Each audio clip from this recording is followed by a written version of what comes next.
cameras roll, bring it hot, bring it slow. Real conversations every day. Lisa Ruger leads the way.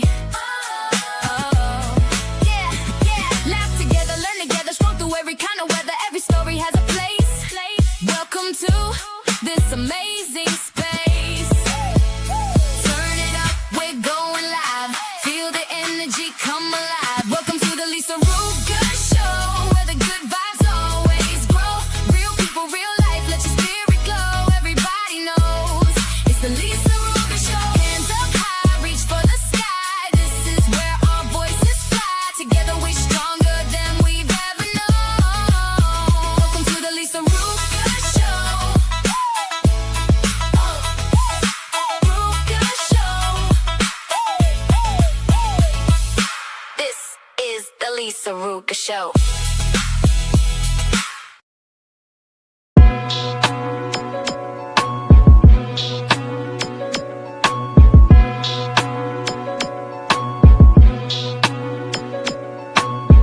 Damn shit, they rather flow over bars.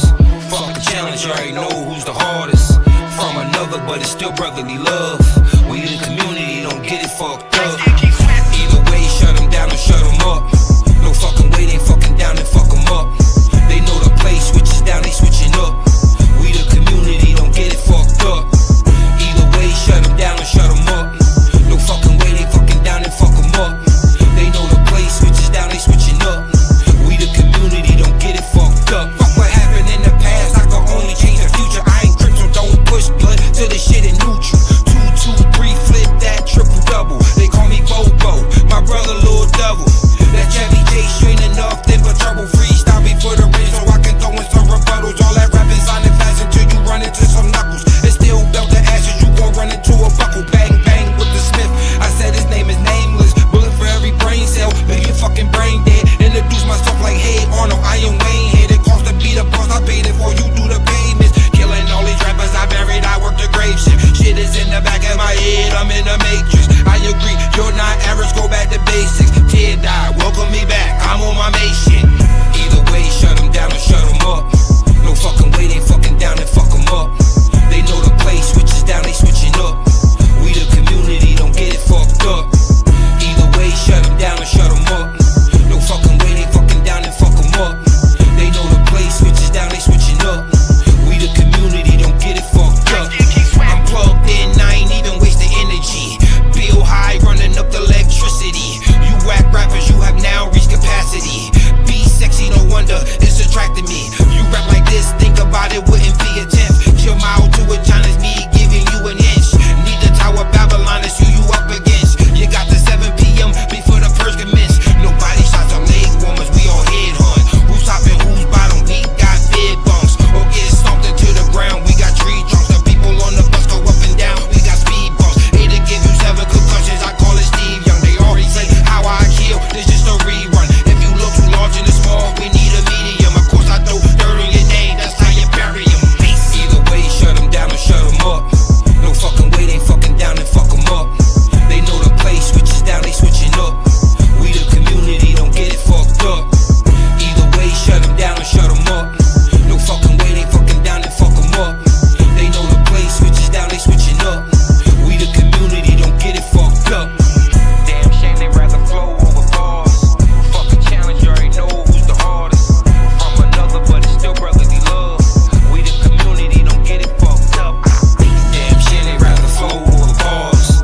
Fuck a challenge, you already know who's the hardest. From another, but it's still brotherly love. We the community, don't get it fucked up. Either way, shut them down or shut them up. No fucking way, they fucking down and fuck them up. They know the play switches down, they switching up.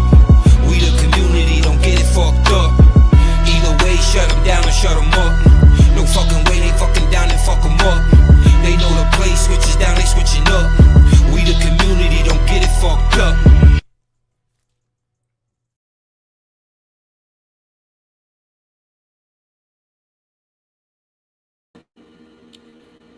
Helps if I add myself to the show. Hello, everyone. I'm trying to get situated. And I had to sit here and laugh because Rick has been sitting backstage, and just watching him, like, is just cracking me up. I know, Odd. I have to admit that I like the song, okay? It's a good song. So, here we are in the trenches again. I want to remind you that the strongest marriages aren't built on perfect days. Click that shit. Hold on. Put the comments on the screen so I can see them. Yes, sir. Should be doing that anyway. I forgot. Of course you did. That's what you get for being upstairs. Oh, Lord. Give me just a second, guys. Hopefully he can see that. Yeah, I was sitting here and I was watching him dancing. So, but anywho, hello to everyone. As I was saying, the strongest marriages aren't built on perfect days. They're built on ordinary days. They're built in the conversations when you're tired, in the forgiveness when it's difficult, in the choice to stay connected when life is pulling you in a... Yeah, Jim, I know. Pulling you in 100 different directions. Love isn't a feeling that magically appears every morning. It's a decision we make over and over again. Sometimes it's easy and sometimes it feels like the hardest thing we've ever done. But that's why we call this marriage in the trenches. The trenches aren't where you give up. They're where you fight for what matters. Hey, Graves. So, wherever your marriage is today, whether you're celebrating, struggling, or simply trying to make it through another week, we're glad you're here. Now, I am thrown a little curveball because my first guest is not here. So I'm going to give them a little more time, and so in the meantime, I did have time to work on a couple of things during the week, which Rick has not seen. I'm sure he's heard because I've laid in bed and did my thing while I was doing it. Nah, we ain't freeing Rick, not freeing him. This is the Lisa Ruga show. So I want to show you a little something that's from 2019. And this is Mr. Ruger when he was drinking back in the day, but always having a little fun. And don't worry, he does have clothes on this time.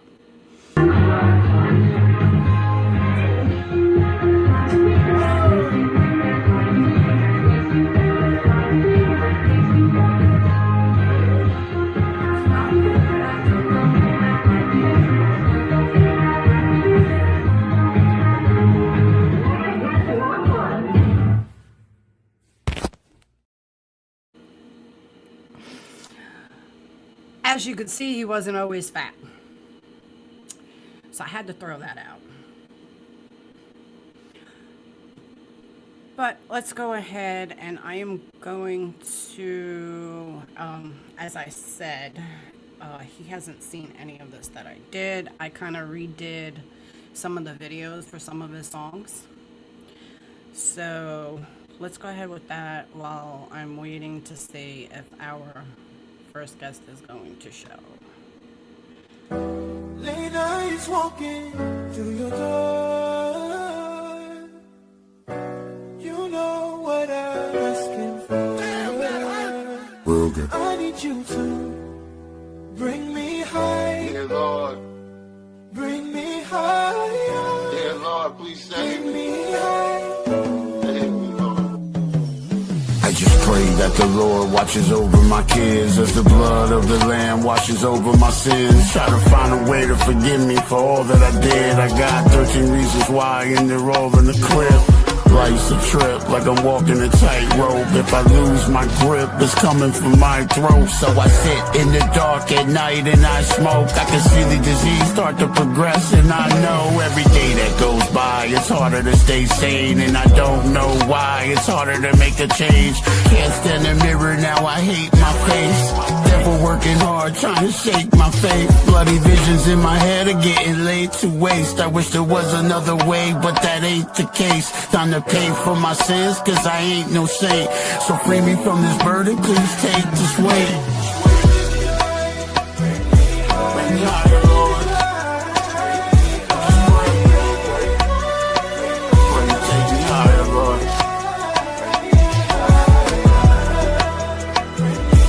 Dear Lord. Dear Lord, please save me. Dear Lord, please save me. As I exhale aloud and I pray for peace. As the time runs out, I lay the crown at your feet. Caught in the undertow as I drown underneath. It's happening inside, no one around can see. My lungs are getting weak and I can hardly breathe. No matter how it ends, I want you a part of me. I never want you to be apart from me, but I do understand how hard it can be. You'll remember me in every star you see. I'll be one with the earth, not far beneath. Me and you in places that were hard to reach. Sometimes you stay quiet to let the stars teach.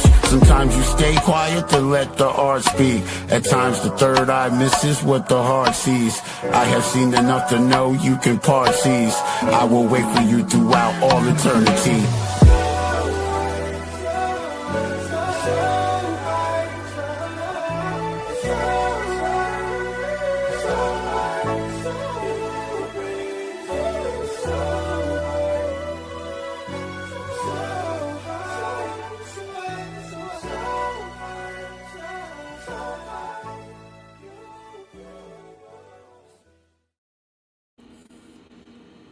So what did y'all think of that one?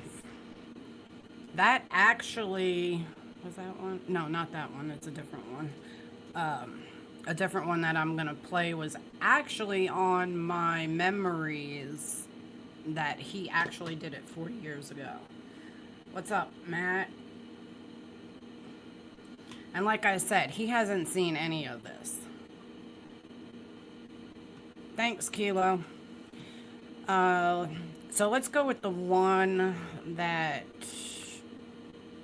he actually recorded in the studio in Texas 4 years ago today.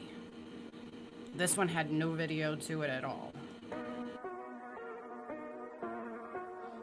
I ain't got no motherfucking money. Ain't got no job. My girl bounced. Nigga running out of weed. Shit. What don't kill you make you stronger, right? You may not have no money now, trying to get your dreams up off the ground.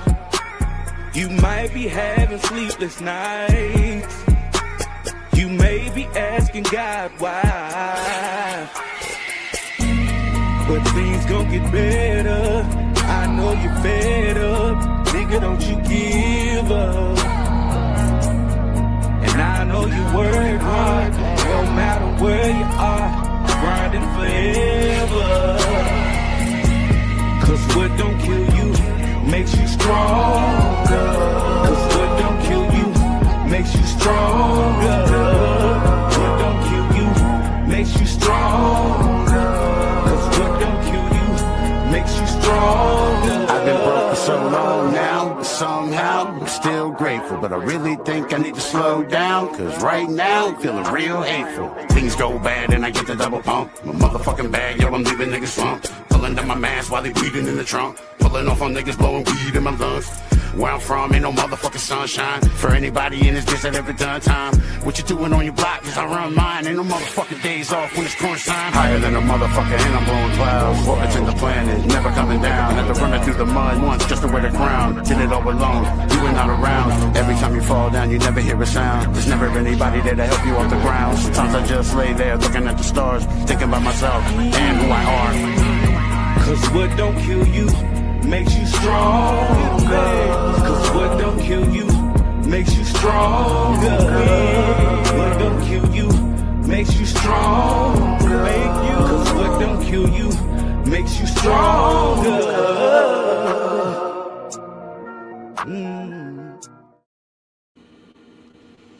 I had to cut that one a little bit shorter than what he actually did. Well, there was no, it was just the, I cut it short. So, I have 2 more for him. I think he's coming down here. Let me see what he's doing. Is he coming down here?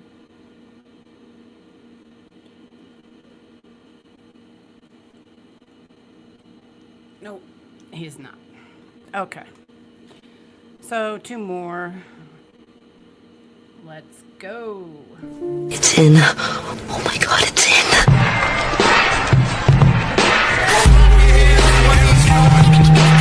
It's a perfect marriage, the beat in my medicine. It's a perfect marriage. It's a perfect marriage, the beat in my medicine. It's a perfect marriage, the beat in my medicine.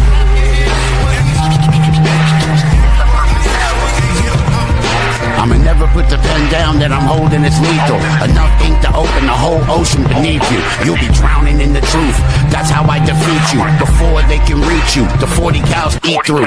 Melt half your face off, example what the heat do. Run into the mob and get trampled by the feet too. Starving for this knowledge so bad, so I feed you. I put my fucking soul on a beat, then I bleed through. And you ain't fucking with none of the stuff I wrote either. I used the meat cleaver to cut your fucking throat cleaner. And I don't understand it, I guess it's his demeanor. Left a trail of felonies, a list of misdemeanors. The ink in my pen, something like some acid. Burn through your skin till it's motherfucking ashes. No matter what happens, you will remember this. It's a perfect marriage, the beat and my penmanship. It's a perfect marriage, the beat and my penmanship. It's a perfect marriage. It's a perfect marriage, the beat and my penmanship. It's a perfect marriage, the beat and my penmanship.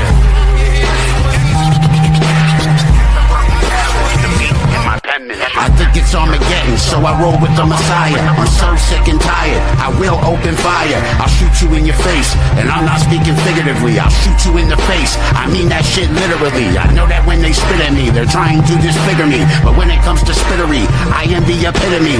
I refuse to die so they cannot get rid of me. Back once again to shit on niggas in this industry. Freddy Ruger, steel machete running through ya. These niggas think they fucking hot, I got something to cool ya. Don't even let this Parkinson disease stuff fool ya. Your pen ain't got enough ink for you to fuck with Ruger. Turning up the flame now, it's time for the show. Underneath the stage, souls burning down below. Running through my boiler room, I think you know it well. You tell them Freddy sent you when you get the help. It's a perfect marriage, the beat in my medicine. It's a perfect marriage. It's a perfect marriage, the beat in my medicine. It's a perfect marriage, the beat in my medicine. It's a perfect marriage, the beat in my medicine. I'll kill you in your sleep, you won't live to see the dawn. Me and Sean coming on with Korean bombs. We make this murder music, then they sing along. I'll fucking X you out, don't ever get it wrong. I could die tonight and still be living in this song. Give your throat a slice and then I'm finishing you off. I like my stick like I like my whip, automatic. Become problematic and I put you in a casket. I piece you out like a fucking drug addict. Sitting in the darkness, up in the attic. Something for these retards, just another classic. Put the bag over your face and then I smother you with plastic. Mentally I've had it, I'm about to blow a gasket. Smoking fantastic on the road to where the cash is. Some of these young niggas really need they fucking ass kicked. Fucking little bastards, holla tips will kill them faster. It's a perfect marriage, the beat in my medicine. It's a perfect marriage. It's a perfect marriage, the beat in my medicine. It's a perfect marriage, the beat in my medicine. It's a perfect marriage, the beat in my medicine.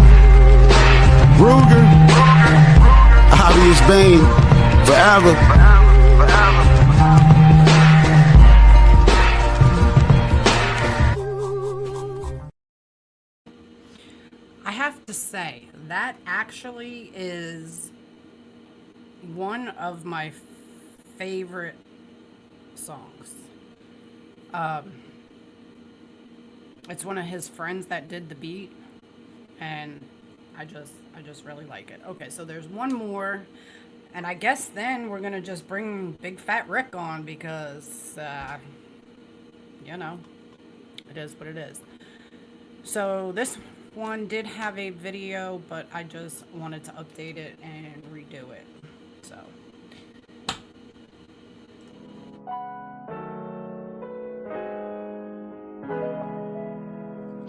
Baby, you're the best thing, move.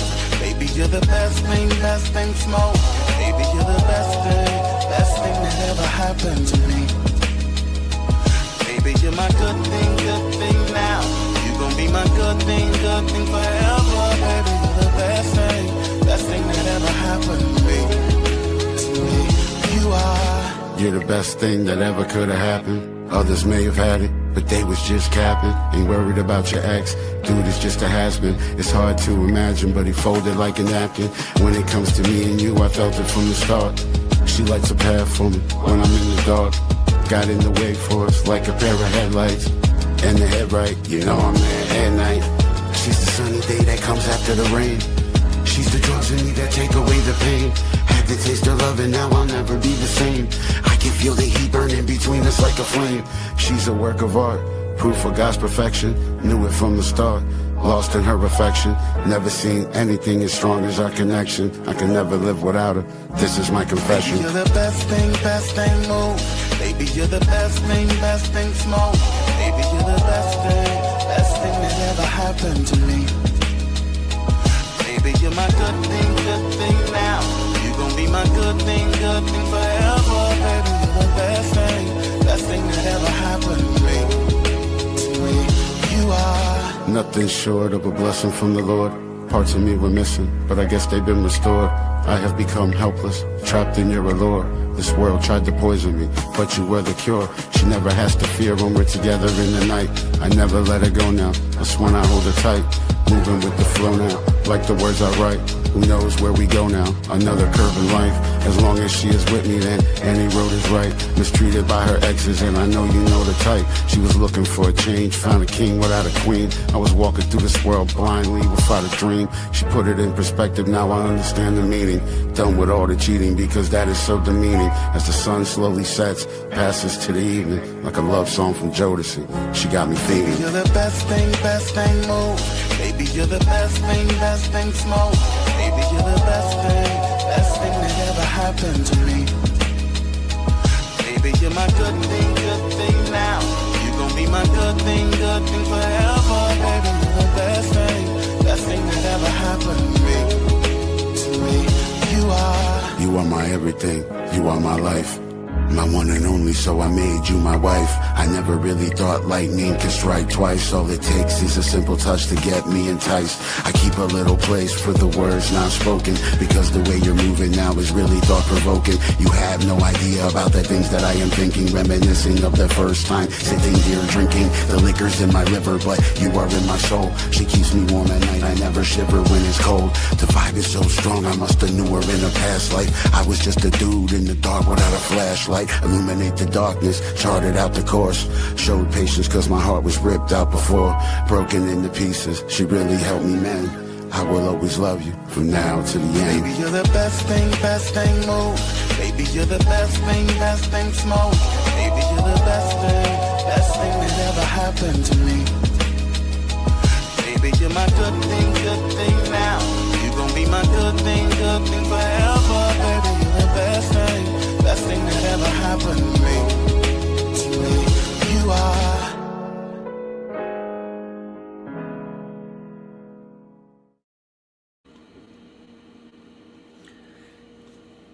Okay. So, let's see here. Got my little intro. Tonight's guest is a man who has faced blood clots, diabetes, rare illnesses, and more medical challenges than most people can handle. But somehow his greatest daily challenge is still trying to convince me that he's right. Please welcome my husband, Rick Ruger, a man with a heart of gold, a stubborn streak a mile long, and the unbelievable confidence of someone who has never once admitted he was wrong. But then again, yeah, he has. He's a fighter, a comedian, and my favorite pain in the ass. Get ready for a real Rick Ruger, because trust me, you're in for a ride.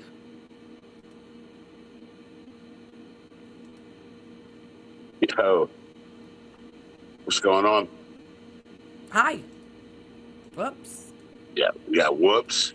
Try it again without the whoops. There we go. I got it. After I just did those nice songs for you, how Yo. dare you? Can I just say that was incredible? And all week you didn't know I was doing it. I knew you were doing something, but the higher joint, the very first one, man, that was my favorite. I loved it. I figured.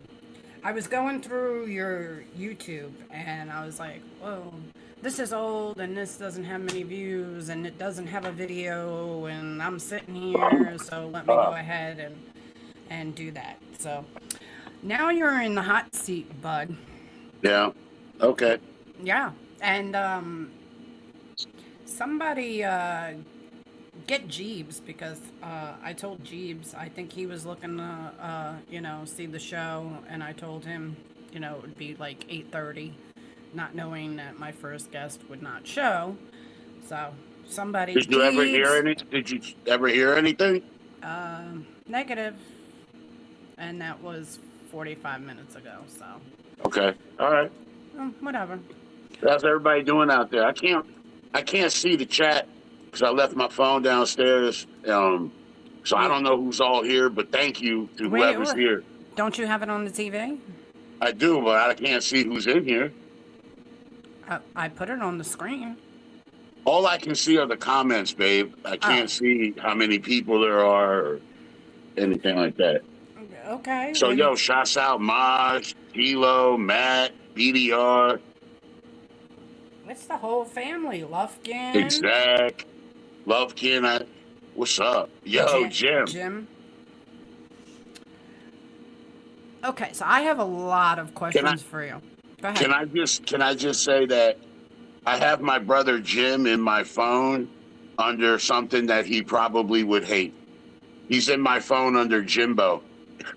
He probably would hate that. Well, why don't we ask him? Jim, do you hate it that you're under Jimbo? I'm sure he does, bro. Oh, so he's not a fan. Probably not. All right. He said, "Oh my gosh." Now my gosh. I have a bunch of questions for you, but some of them, of course. I'm not going to sit here and say, "Would you like to tell us a little bit about yourself?" Because I think everybody here already knows about Big Fat Rick. Yeah, for sure. So, let's see. And I do have questions. I do have questions from the community, which is also one of the reasons why we're waiting for Jeeves. Jackass. Okay, calm down. Okay, so let's get with this. First question. It's really weird to interview your own husband, guys. Very strange. Okay, before we met, after being married for 22 years, did you ever think you'd get married again? Why or why not? Come on. Of course, I never thought I would. I mean, I knew I would. I kind of wanted to be in a relationship. Like some guys, when they come out of a marriage, well, people in general, they come out of a marriage 22 years, they probably have the mindset of, man, I'm never gonna do that again. But to be honest, I enjoy being married. You know what I mean? I feel like it's just like a natural thing. I feel like we're honoring God. You know what I mean? Like I feel like we're doing uh, I enjoy being married. I enjoy being in a relationship. So I knew I was gonna possibly get married again, but no, I did not think I would get married that quickly again. No. I'm sorry, I don't mean to laugh, but I'm laughing. I'm laughing at Exec with her thinking because I was doing the same thing. This is going to be really hard to do. I'm trying to keep a straight face here Why are you laughing though? I don't get that part. because I'm laughing at Exec. With she's got the emoji with the thinking face, and when you were talking, I was thinking what she put out there. And Rabbit, yes, you're late. Okay. What was your first impression of me, and what made you think she's different? Oh well, I mean, people probably don't even know how we met all the way, right? I mean, so we were friends on Facebook for a while. I would say months. I don't really know how long, but I would say months. And then I would see Lisa's post about uh, coffee time and relaxing and drinking coffee, and I just thought, man, like I kind of like that. You know, I was drawn to that. I was drawn to a lot of your attitude. You know, like your no take no BS type of attitude. Okay. I mean, I was drawn to it, but now all these years in, it's like, Oh. you know what I mean? Like now it's like a double-edged sword. It was like what drew me to you. You know what I mean? You know how like they have like those traps for the flies and the light. You were like I was drawn to the light. Okay. See, now this is really going to be tough because, you know, I'm going to remember all these answers. Looking back, what was the biggest fear you had about loving someone again? Oh, I mean that's easy. That's easy. The betrayal. The betrayal. I never wanted to. I could not. You know what I mean? Like I don't want to feel that again. To be honest with you, I still fear that, and I shouldn't fear anything. But no, of course it makes me nervous. But that betrayal be 22 years, and then somebody could do that to you, and you get to thinking like, well, anybody can do that to you. You know what I mean? And then like the history with me and my family, like my mom, and it's like I don't feel like there's a lot of loyalty around. You know what I mean? So it was hard to rebuild trust, and I do fear that. I still do. Okay. We got married during COVID over Zoom by your brother, Jim, in Texas. Correct. Does that day still feel special to you, even though it wasn't the wedding we imagined? Well, yeah, of course. You know what I mean? Of course, because we got that's the day we got married, and it means a lot that my brother was able to perform the ceremony. But let's be honest, if say it wasn't COVID, right? And we were able to get married, like think just think, right? Like how many people would have been able to show up? I mean, it was almost like meant to be this way, if that makes sense. Of course it makes sense. Yeah, it was a Zoom marriage during COVID. Had a couple friends show up. Like 30 people said they were going to come, and like, what was it, 3 people came? 4? Was it 3 or 4? Well, no, Brianna came, Talia. My friend Jeff, Jeff. the Coast Guard Jeff, yeah. My Aunt Helen. And then your mother. Well, yeah, but my mom couldn't get the sound figured out, and you know how that Right. is, man. So that was. So she didn't even hear any of it. That was pretty much about it. Let's see. I'm trying to find some good questions here. You've seen me go through multiple surgeries. Yeah. What was the hardest one for you emotionally? Emotionally, I don't think any of them were hard for me emotionally because the surgeries that you had were to improve your life. So it wasn't like an emergency surgery and your life was threatened. So I don't think I have any emotional connection to them, but I have like, I felt like, like happy like that you were getting fixed. You walked around with a bad hip pretty much your whole life. It only got worse and worse and worse. You finally got that fixed. You had the carpal tunnel. You got that fixed. Okay. How do you handle loving someone when life keeps throwing obstacles at both of you? How do I keep loving somebody? What kind of question is that? How Once you love somebody, that you love them I through. said, how do you handle loving someone when life Oh, keeps throwing well, obstacles? first of all, that's a question for that you don't even have to add all the challenges and how do I handle loving you, period. It should really just be the question because you're like you're something else. You're a handful. You know what I mean? You really are. Like for instance, today, I've been getting snapped on all day. If it gets hot for 1 second, I get snapped on. Now, mind you, hot for us normal people is not the same as hot for Lisa. See, if Lisa gets up and walks across the room, that's it. She's hot. You know what I mean? It's 77 degrees out with a breeze and everything. And she's running this monster air conditioner, killing me all day. You know what I mean? Like, so the question really should be, how can I handle, loving you in general? But the answer to that is, I would never give you up.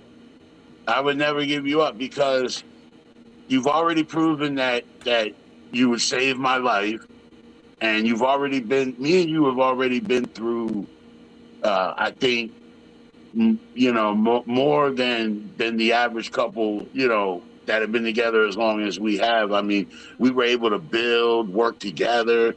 Being with you has been a different experience than what I previously, what my previous notion was of being a husband. This is completely different, and this is more how it should be, in my opinion. Mosh, what up, bro? Okay. Hey, Money, I see you, son. And just for y'all to know out there that, okay, as far as with the heat goes, I'm fat. Okay? So yes, I get hot very quickly. I'm going through premenopause. So yes, I'm having Good. hot flashes. But I am not. And neither are the dogs. And you're killing us. But, yeah. Okay, moving forward. Yeah, moving forward. Okay, you have a quick temper. When you're angry with me, what's really going on underneath the anger?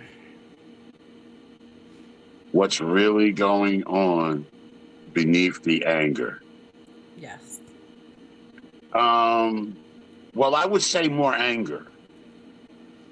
I would say under the anger, there's another layer of anger.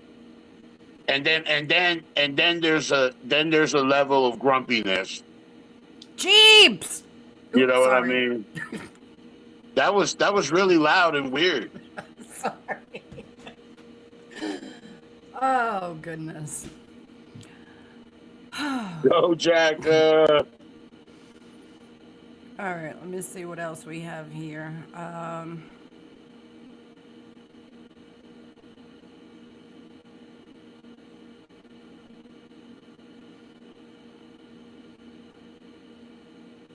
I don't hear you. I'm reading. Okay, finish this sentence. Lisa, because of you, I have high blood pressure. you're an asshole.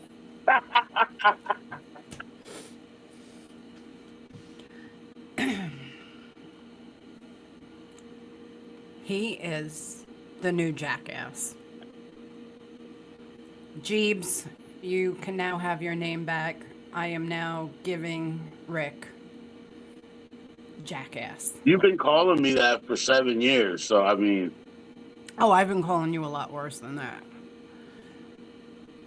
Okay. but you never called me late for dinner, that's for sure. How can I call you late for dinner? You smell it and you're right there.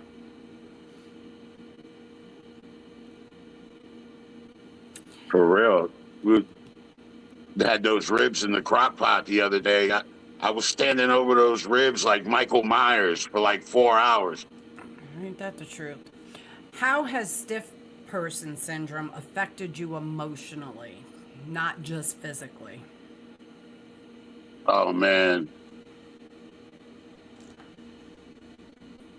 You got to understand that, and I think that I think the men in the community here, yeah, Jim, I was creeping over like Michael Myers, Jim. It's not healthy. It's not healthy. I think that the majority of men in here Sorry, can, Hotel. can understand what it's like. I was not always fat. If you just go back a couple years, I mean, I was in good shape. I worked out. I took hikes. I boxed. I did, all kind of sports. I grew up playing sports. Anytime I gained a little weight, I was able to get it right off because, so when I was late 30s, I was in my prime, and that's when all of this started to set in. And emotionally, it's like watching yourself break down as a man and not being able to do the things that I used to be able to do the way I used to be able to do them. And I'm not even talking about just everything like in a physical aspect, but like even my music, like I've had to adapt the way that I record my songs. I've had to adapt everything, and it's super frustrating. And I got to tell you, and I won't, I know it's YouTube live stream, and when I interview people, I ask them hard questions, and they're really honest with me. And so, like, I want to be honest too. Like, this struggle has been hard for me mentally to the point where, yeah, I've thought about checking out. You know what I mean? Like, check please, and just getting on out of here. But like, and then I start thinking about like my daughters, and like when they talk about their dad, I mean, and then what? Every time someone brings up their dad, they're gonna have that thought in their head, of what I did to myself. But anyway, it has been pretty tough on me, and I've been in a pretty bad depression, I'd say, probably for a few years now because of this. You know what I mean? Directly because of what it's done to me, but not just what it's already done to me, but in the back of my mind, I understand what it's going to do to me. And you see it. This time last year, I was still walking around fairly, right? You know what I mean? I was still walking around, but you see now, like, I have a hard time getting from the car to the doctor, like from the parking lot up to the doctor's office. So we've progressed, like, in the last 2 years to a point where, like, I see what's coming. So, of course, that depression is pretty bad there because, again, understanding what I'm going through, what I have gone through, and what is still to come. And babe, it ain't just stiff person syndrome. So I worry about that, but then people die from diabetes all the time, and scleroderma can affect and kill my organs, and I've already had the blood clot. So yeah, man, I deal with a lot. It's hard emotionally. Well, living with scleroderma and severe allergies on top of everything else, what is the hardest part people don't see? The hardest part people don't see is that I can't breathe. I can't breathe really at all. And I know I get on here and I talk and I talk a lot. I'm talking a lot right now.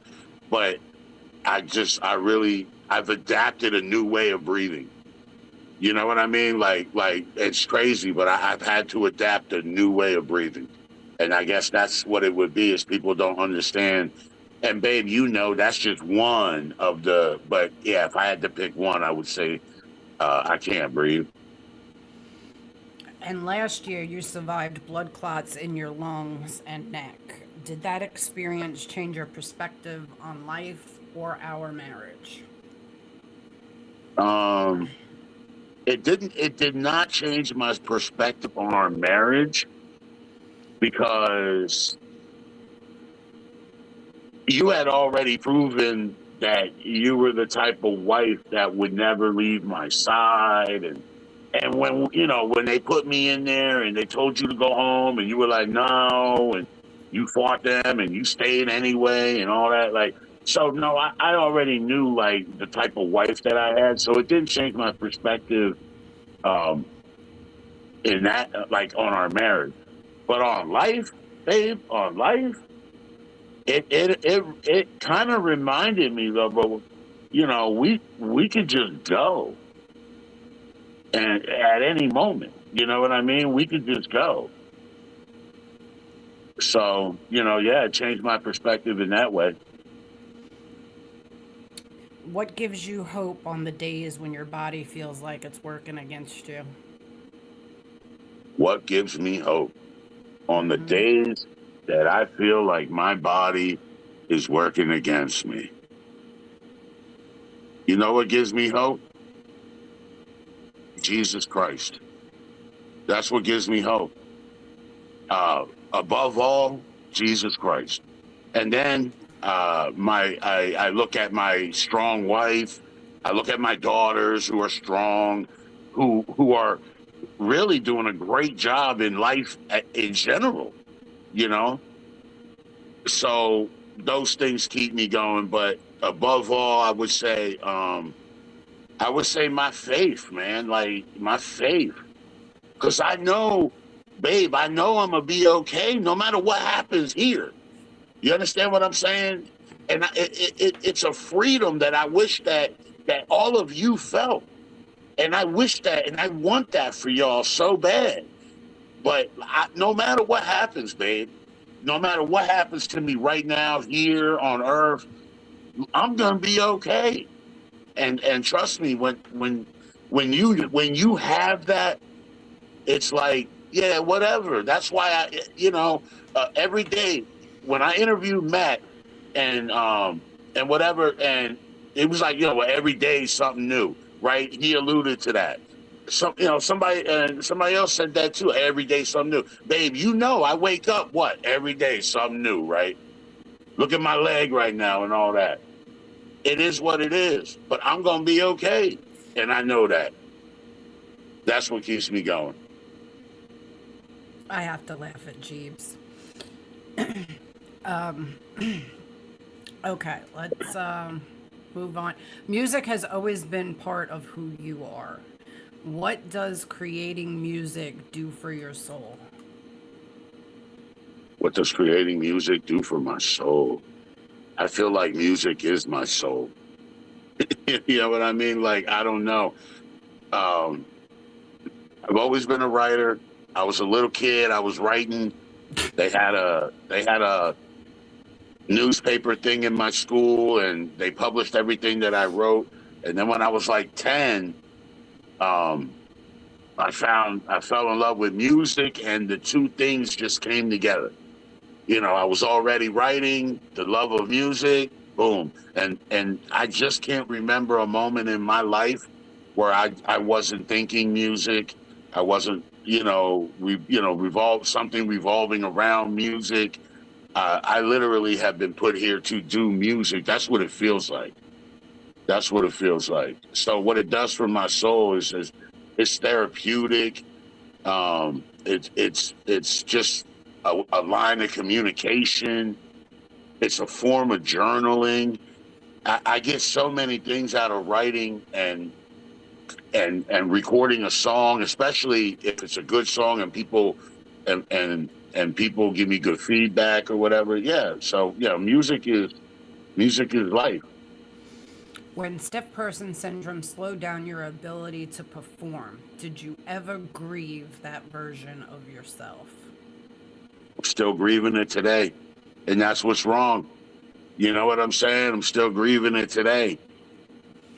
When we went to the show, babe, remember when Cold Blooded asked me if I wanted to get up there with him and do that song that we have together? And, you know, every fiber of my being wanted to get up there and do that song with him. But you know that physically I couldn't do that song up there. You know, like I was in the crowd, I could only stand in the crowd for like 10, 15 minutes. And it's tough.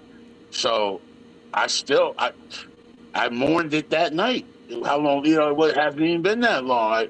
I felt real like, listen, man, there's always a reminder. You know, hey, you want to come on stage with me? Yeah, I do, but I can't. You see what I'm saying? That's what I live now. And that's why the depression, that's why it's all tied together.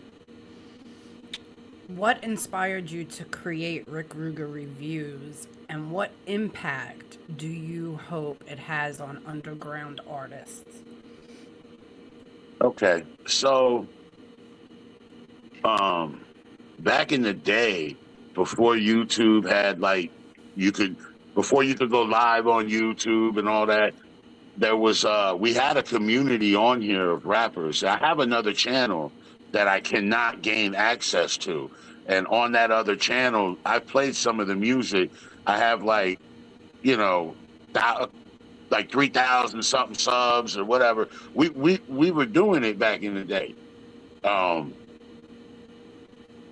So yeah, I mean, what was the question again?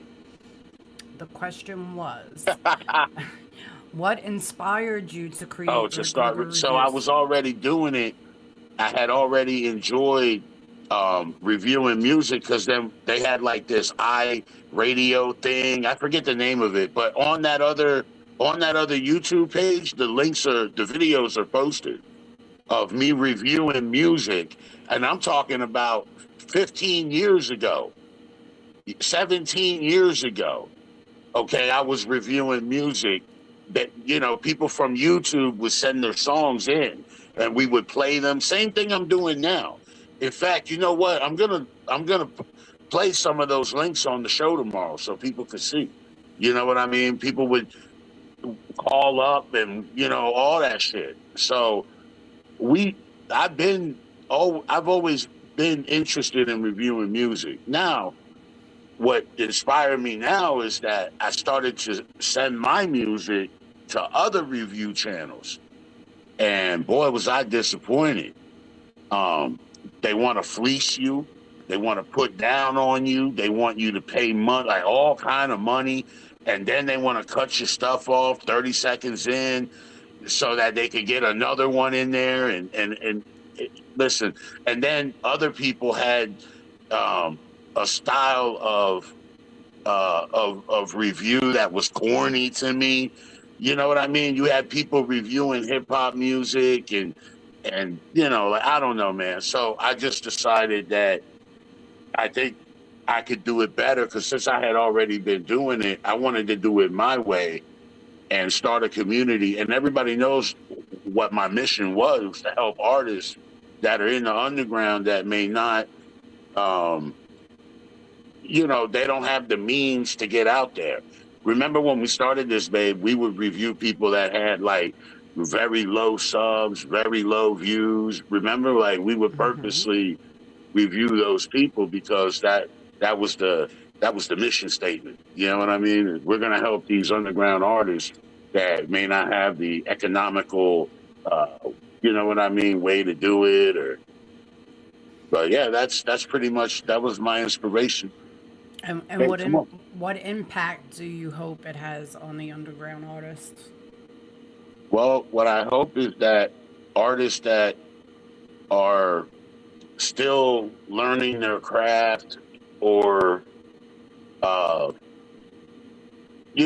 like maybe they're not as far along in their musical journey.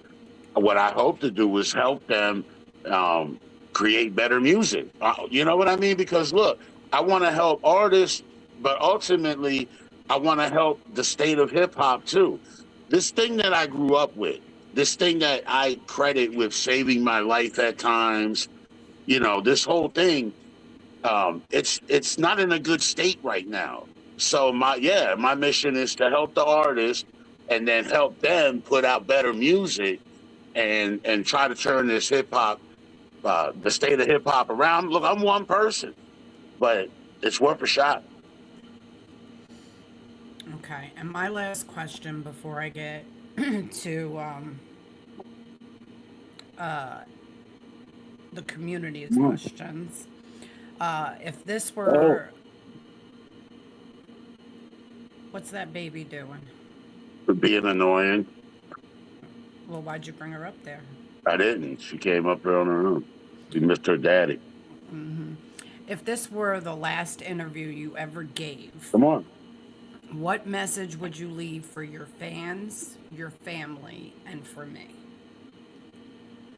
If this is the last interview I gave, what kind of question is that? What are you trying to do? You gonna do something to me?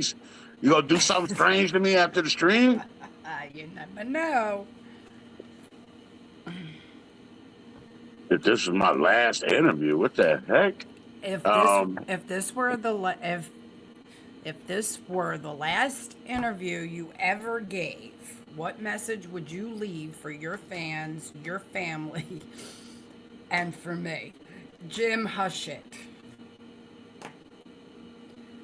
He's not eating the chicken. He had cheesesteak tonight. I would want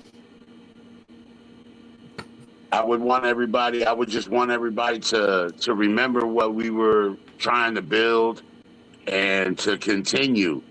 You know, like, and you don't have to do it exactly the way I do it. You know, but continue and look, man. Try to live by this code of leave it better than you found it, and that's all I'm trying to do with hip hop. You know what I mean? Like, in fact, you can put that on my tombstone, babe. Rick Ruger, and then in parentheses, left hip hop better than he found it. You know what I mean? Like, that's ultimately, I just want to carry that on, you know? Who said anything about a tombstone? Well, you said my last interview. I mean, I'm throwing you in the water with the sharks. Tombstone. Okay, well, you still gonna have a tombstone. No. That costs money. You kidding me? You see what I'm working with here? You see, the evilness just leaks out. She can't even hold it in, you know? It just, every once in a while. I've been nice to Jeeves today.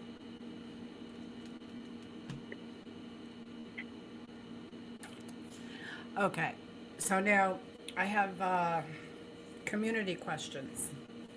And I'm going to ask the questions, and I'm going to ask you who in the community you believe wanted to go. I'm going to cremate him. Yes, he's getting cremated. This is interesting. Okay, so let's see. What is your idea of making it? Well, I don't know what an idea is. Now you're gonna start with my New York accent. I'm just saying. I mean, are you saying idea? Is that the word you're looking for? Idea? I'm gonna take you off stage to keep up your shit. So let's try it again with the right.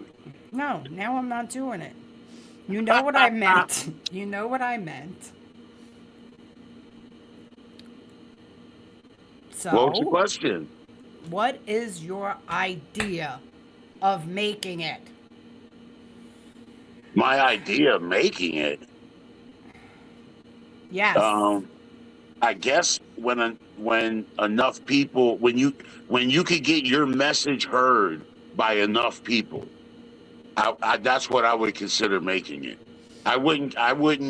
For me, it wouldn't be something that you could put like monetarily, not money or or anything like that, but it's how many people can you get your message to? Because ultimately, as a writer, I think that's what your goal is anyway. If you're a writer, And when has someone made it, in your opinion? when has someone made it? When their message is resonating with many people. That's how I define making it. Okay, and who do you think asked that question?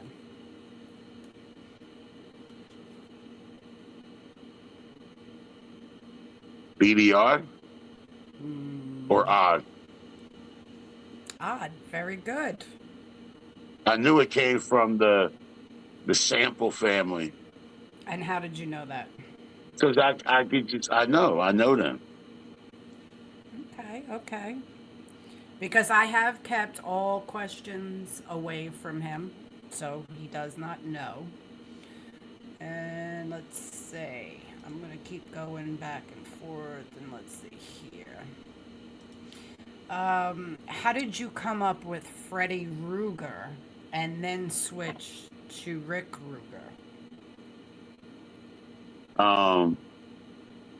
Well, I've always been big on the horror thing, and I don't know, man. With the stage names, I've always liked like changing my name to sound kind of like like a famous person's name. A lot of y'all may not know this, but before Freddy Ruger, for a while, I went by Brick Flair. So it's the same kind of thing. Freddy Ruger, and then the persona of Freddy Krueger, and then Brick Flair. It was like Ric Flair, and then I was doing the whole woo. You know what I mean? I was doing that whole thing, and That's so stupid. yeah, I was Brick Flair for a while. So then I wanted to come back into like my like the darker type of rap or whatever. So that's why I went into like that horror persona, because at the time that's what we were doing. And then after a while I wanted to come out of that, and I kind of wanted to just be myself now. So I already had the Ruger, and then I just put my real name back with it. I was like, well, Rick Ruger sound pretty good too. I mean, to me, I sound better than Freddy Ruger even. Although Freddy Ruger does have the you know what I mean, the cool attachment of Freddy Krueger, but hey, Rick Ruger is more like me, myself. It's more of an authentic situation. So I decided to go with that. I have to laugh at the chat with all the different names that they're Yeah, I coming see up them. with. Rickleback, Jim said, why not Flared Ruger? I don't know, man. Brick Booger. Y'all are out of control, bro. Who do you think asked that question?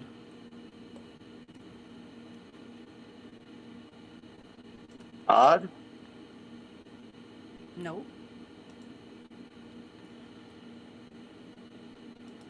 I don't know, man. Maybe BDR? Ding, ding, ding. Okay, let's see. If you could only choose 2 people from the community to help get signed, who and why? Man, what kind of question is this? It's from the community, and you have to figure out who wants to know. I don't really understand the question. What do you mean? Pick 2 people? Like, If you could okay. only choose 2 people from the community to help them get signed, who and why? Well, listen, I love all of our artists. This is a crazy question, bro.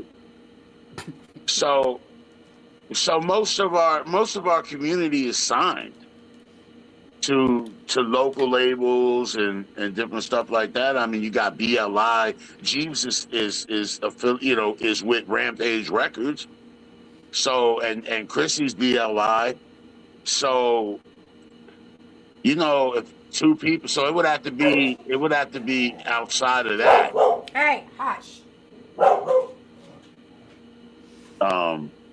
Wow, what a tough question. Whoa. Who do you think asked that question? Hey, lady. Bro, I think I'd ask that question. Nope. I don't like this part where you got to guess who asked it. I don't think I'll feel with this part. Oh, well, you got to deal with it. Well, BDR? No. Why do you keep picking the samples? Because I know them, man. They the way their mind. Was it Jeeves? Yep. Well, Jeeves is already with Rampage Records, so like, and I know that he may have not signed any actual paperwork, but I mean that's who he's affiliated with. Man, I don't know. I really don't know, because most of them are already, like I said, signed or affiliated to other labels. So hold on, let me think here, man. Two people, wow, Jeeves, it looks like you stumped him on that one, bud. No, because I want to sign, because I want to do you know what I mean? I want to help everybody. I would want to help everybody get signed. So to single two people out, you know what I mean? I'm gonna throw you a curveball. You know, since they're already affiliated and signed with labels, and they roll with labels and stuff like that, I'm gonna throw them a curveball. A Money. I'm gonna say A Money. I would work with A Money. I would try to get A Money the best people that I knew that could help him with the country stuff, the direction that he wants to go. You know what I'm saying? I would help A Money, and then but see now, but isn't Mosh signed too to somebody? Lady, come over here. It's the Thunder, ain't it? That's got them all like that. It's Thunder now. Isn't Mosh signed to something too? I don't know. Ask him. Well, okay. Well, if Mosh wasn't signed, I would say Mosh, but I think he's affiliated with somebody, with them boys that Dark Kappa and them. Now, if people weren't signed, that'd be a whole other thing. Like, you know what I mean? But most of y'all already have groups of people that you're working with. But I would love to take any one of the artists that's in our community and work with them. But if I had to pick two, those two, as far as I know, do not have any affiliation. Okay, yeah, Marsh says you don't. So, go. You know. Get your baby. Go get your baby. Go. Yeah, and then Odd too said Kilo G. I mean, there's too many people out there to just pick two. I don't like that question. It makes you look like an a-hole. Well, it's too many people, man. I want to take A Money. I want Kilo. I want Mosh. You know what I mean? That was Jeeves' question, so. Yeah, because Jeeves, man, Jeeves like to be starting stuff. Hey, don't be picking on him. Oh, what a turn of events! What a crazy turn of events! So the next question is, how did you find your faith? Oh snap, man! I've been dealing with God. Me and God been rolling since I was a kid, man. Little kid. Grew up in a Cuban home. My uncle had a St. Lazarus statue, life size, in the living room. Life size. You walk in, it's a dude standing there with crutches, like 3 dogs around him, a statue right in the living room. Bang, right there. So, like, the whole concept of God and everything like that. I mean, they were hardcore, like, Roman Catholic, my family. So I went to mass, I did my first communion, my confession, I did all of those things. So I came from a background of faith and religion, right? From there, I ran from God. Okay, I ran from God. I did whatever I wanted to do. I allowed Satan to separate me from God over and over and over. And I can tell you that God still chased me. God still chased me to the point where one day I got a feeling in just one day out of nowhere, it told me, find your siblings. And so I started to find my siblings, and yeah, they were cool. I talked with a bunch of them. I have a lot of siblings. Talked with a bunch of them. And then I met Jim, okay? And Jim is a pastor at the time. He was actively a pastor, and he's got a degree in theology. And so I just feel like God just kept putting, like, people in my life. Like, I was not going to run from him, okay? Continue. It came to a point where it's like, you're not going to run anymore. Like, this is it, bud. You know what I mean? Like, he let me run for years, decades. And then I feel like it was almost like, man, I had to make a clear decision. It was like, bro, either you're going to, you know what I mean? Or you're going to roll with the other dude. And, man, so ever since then, and of course being locked up and all that, but I accepted Christ when I was a teenager at a Baptist school. And it was a crazy story because I was getting expelled from the school, and I was down in the little waiting area waiting for my grandfather to pick me up. And my favorite teacher came down there before I left and pulled me into the office, and I gave my heart to Christ, you know what I mean, in that moment. And I'll never forget that teacher. And babe, because I've looked him up, I've talked to him, I thanked him, you saw me do all that. I just felt compelled to do that as well. So faith is something that's always been intertwined with me as a person.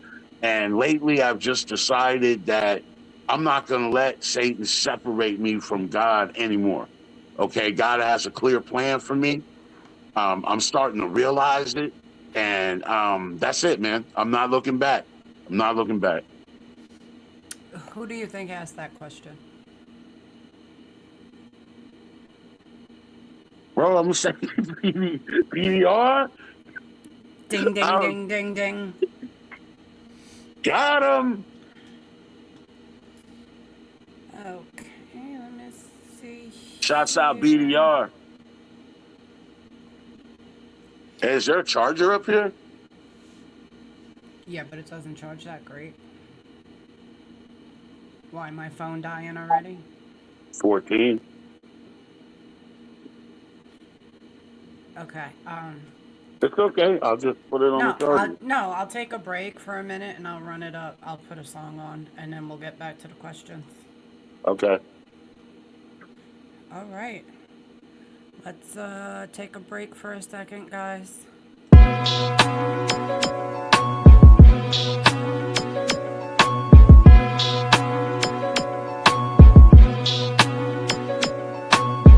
Damn shit ain't rather flow over bars. Fuck the challenge, you already know who's the hardest. From another, but it's still brotherly love. We in the community, don't get it fucked up. Either way, shut them down or shut them up. No fucking way, they fucking down and fuck them up. They know the place, switches down, they switching up. We the community, don't get it fucked up. Either way, shut them down or shut them up. No fucking way, they fucking down and fuck them up. They know the place, switches down, they switching up. We the community, don't get it fucked up. Fuck what happened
I admitted at the beginning of the show that I liked the song.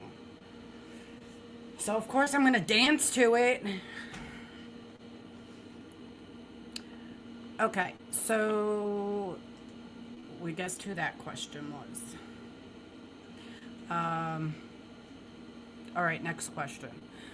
Would you rather be able to listen to music but can never taste the food you eat? Or would you rather be able to taste food but you can't hear music? Bro, who asked this? That's Bro, for why do you hate me? That's all. I mean, who asked? Whoever asked this obviously hates me. you gotta figure that out. Obviously, this is pure hate right here, bro. Food or music? What the heck, bro? You might as well. You know what I mean? Food. Look at me. Food or music? Bro, what? Nah, man, I don't want to live. You gotta answer the question. I don't want to live. Would you rather be able to listen to music but can never taste the food you eat? Or would you rather be able to taste food but you can't hear music? Oh, man. I would say not taste food, man. Wow. You know how hard that was? You know what I mean? Like, Is that your final answer? yeah, man. Hey, and I don't. Hey, whoever asked that don't like me, bro. Well, now figure out who asked you that. Uh,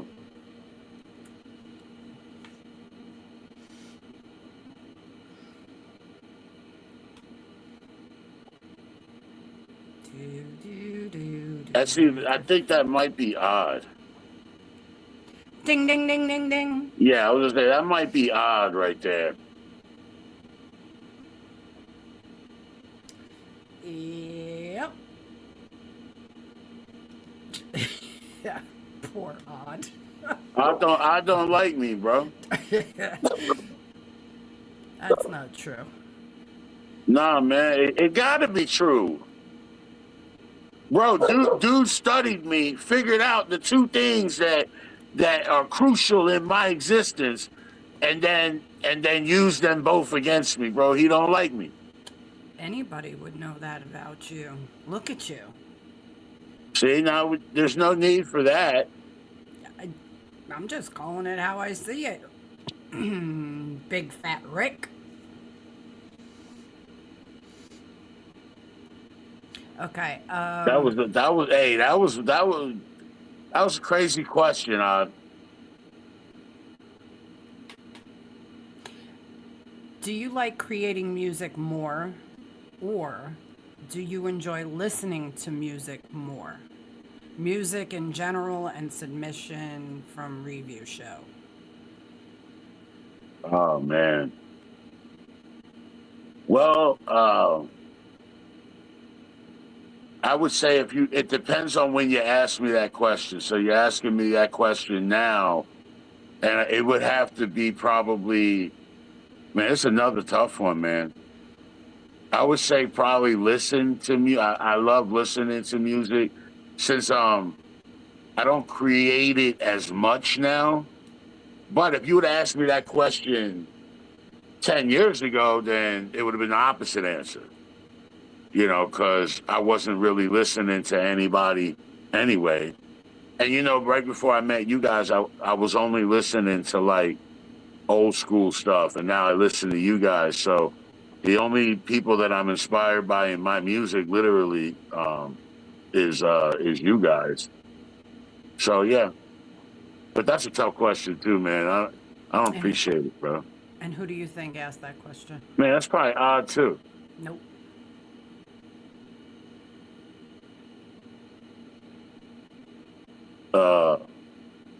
BDR? Nope.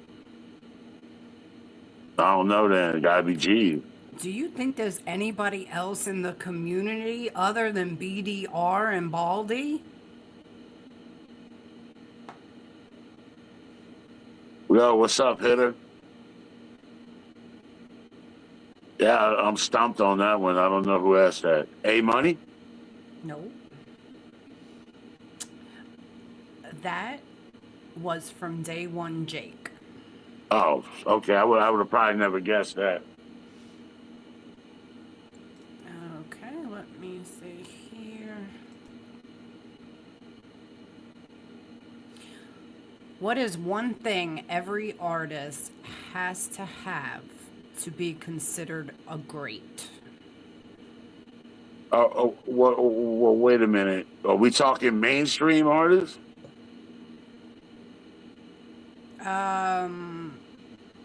I'm guessing not. It doesn't say, but I would assume not. What is one thing every artist has to have to be considered a great? Or maybe so. I don't know. How about Well, I would say, both? How about both? well, mainstream. I mean, you got to have a classic hip hop album. You got to have an album that's considered classic. So, are we talking about accomplishments or attributes? I'm a little confused. Well, they didn't. Who do you think asked that question? What's one thing that? What is one thing every artist has to have to be considered a great?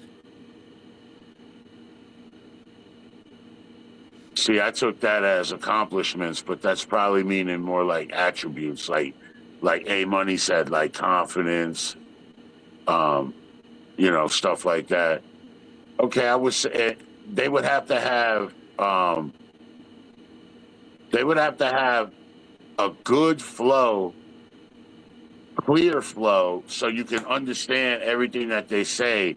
They have to have good I mean, like, I really don't understand what exactly they're asking, because in order to be considered great, as far as you're comparing this artist with this artist in the mainstream, it would have to be, okay, well, this one had a classic hip hop album, or a classic hip hop song, and then that would determine which one, you know what I mean? So I'm not really sure. Who do you think asked that question? Man, I have no idea. No, you do. No, man, because I'm going to say one of the three names and then I'm going to get laughed at. I'm getting laughed at. Come on now. Do, do, do, do, do, do. Odd. Ding, ding, ding, ding, ding. What do you know? And so Odd said, whatever that means to you, Rick. So now, not the greatest, just what is something they have to be great. Well, they have to have confidence. They have to have good songwriting. They have to have a clear flow, good flow, creative flow, but also clear. And I think nowadays, man, I think that loyalty goes a long way. I think that if you're a stand-up person, you're a stand-up guy, I think that goes a long way nowadays. I think that's what the game is lacking. So I think if you possess any of those things, you're probably setting yourself up for a good opportunity. Okay, and this question, if you were able to film a movie with any actor of your choosing, who would it be? Oh, snap. Damn.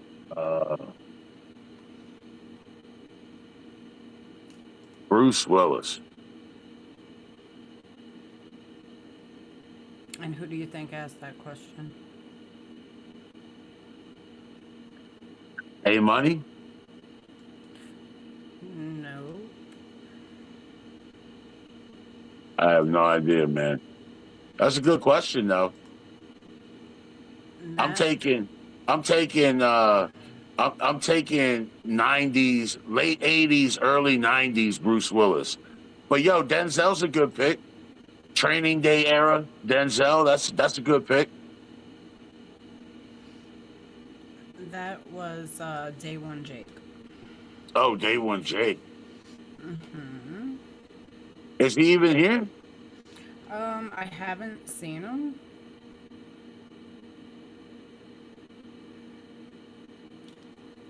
Jim says, if someone made a movie about you, who would play you?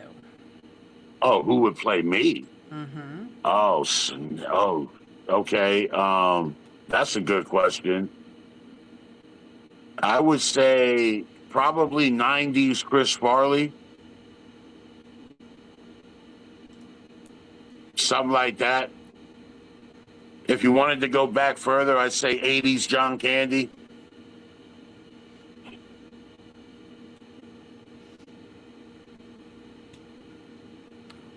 Okay, I think that I am out of questions from the community. I'm just double checking. Interview.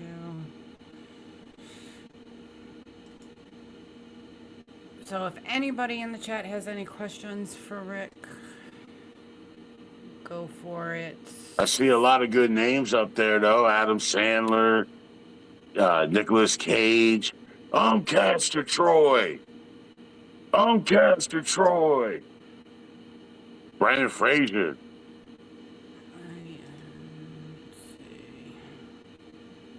Chief said Ice Cube's son to play him. Hey, I like that.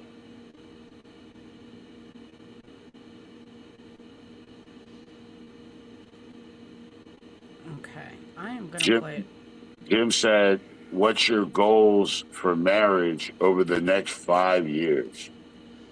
Oh, good question, Jim.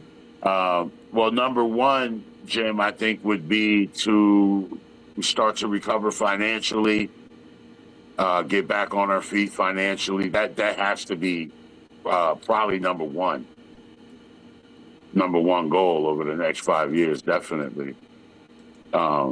Upgrade the car we have now to a mini, back into like a minivan situation. That's a goal that we have. Gotta have that because your leg is way too messed up. Yeah, that's a goal. I know they may sound very superficial, you know what I mean, or very surface level to you guys, but these are things that would probably change our lives or whatever. BDR, I didn't get nothing from you yet. He's saying check your inbox. Maybe he sent it to mine or yours. Check it. Check it. So yeah, Jim, those would be my direct 2 goals over the next 5 years. And of course, there's other ones, little ones or whatever. Lufkin said he had to pick one producer to work with on an album. Who would it be? I'm picking probably DJ Premier, and for obvious reasons, because he's probably the dopest ever. Or the RZA.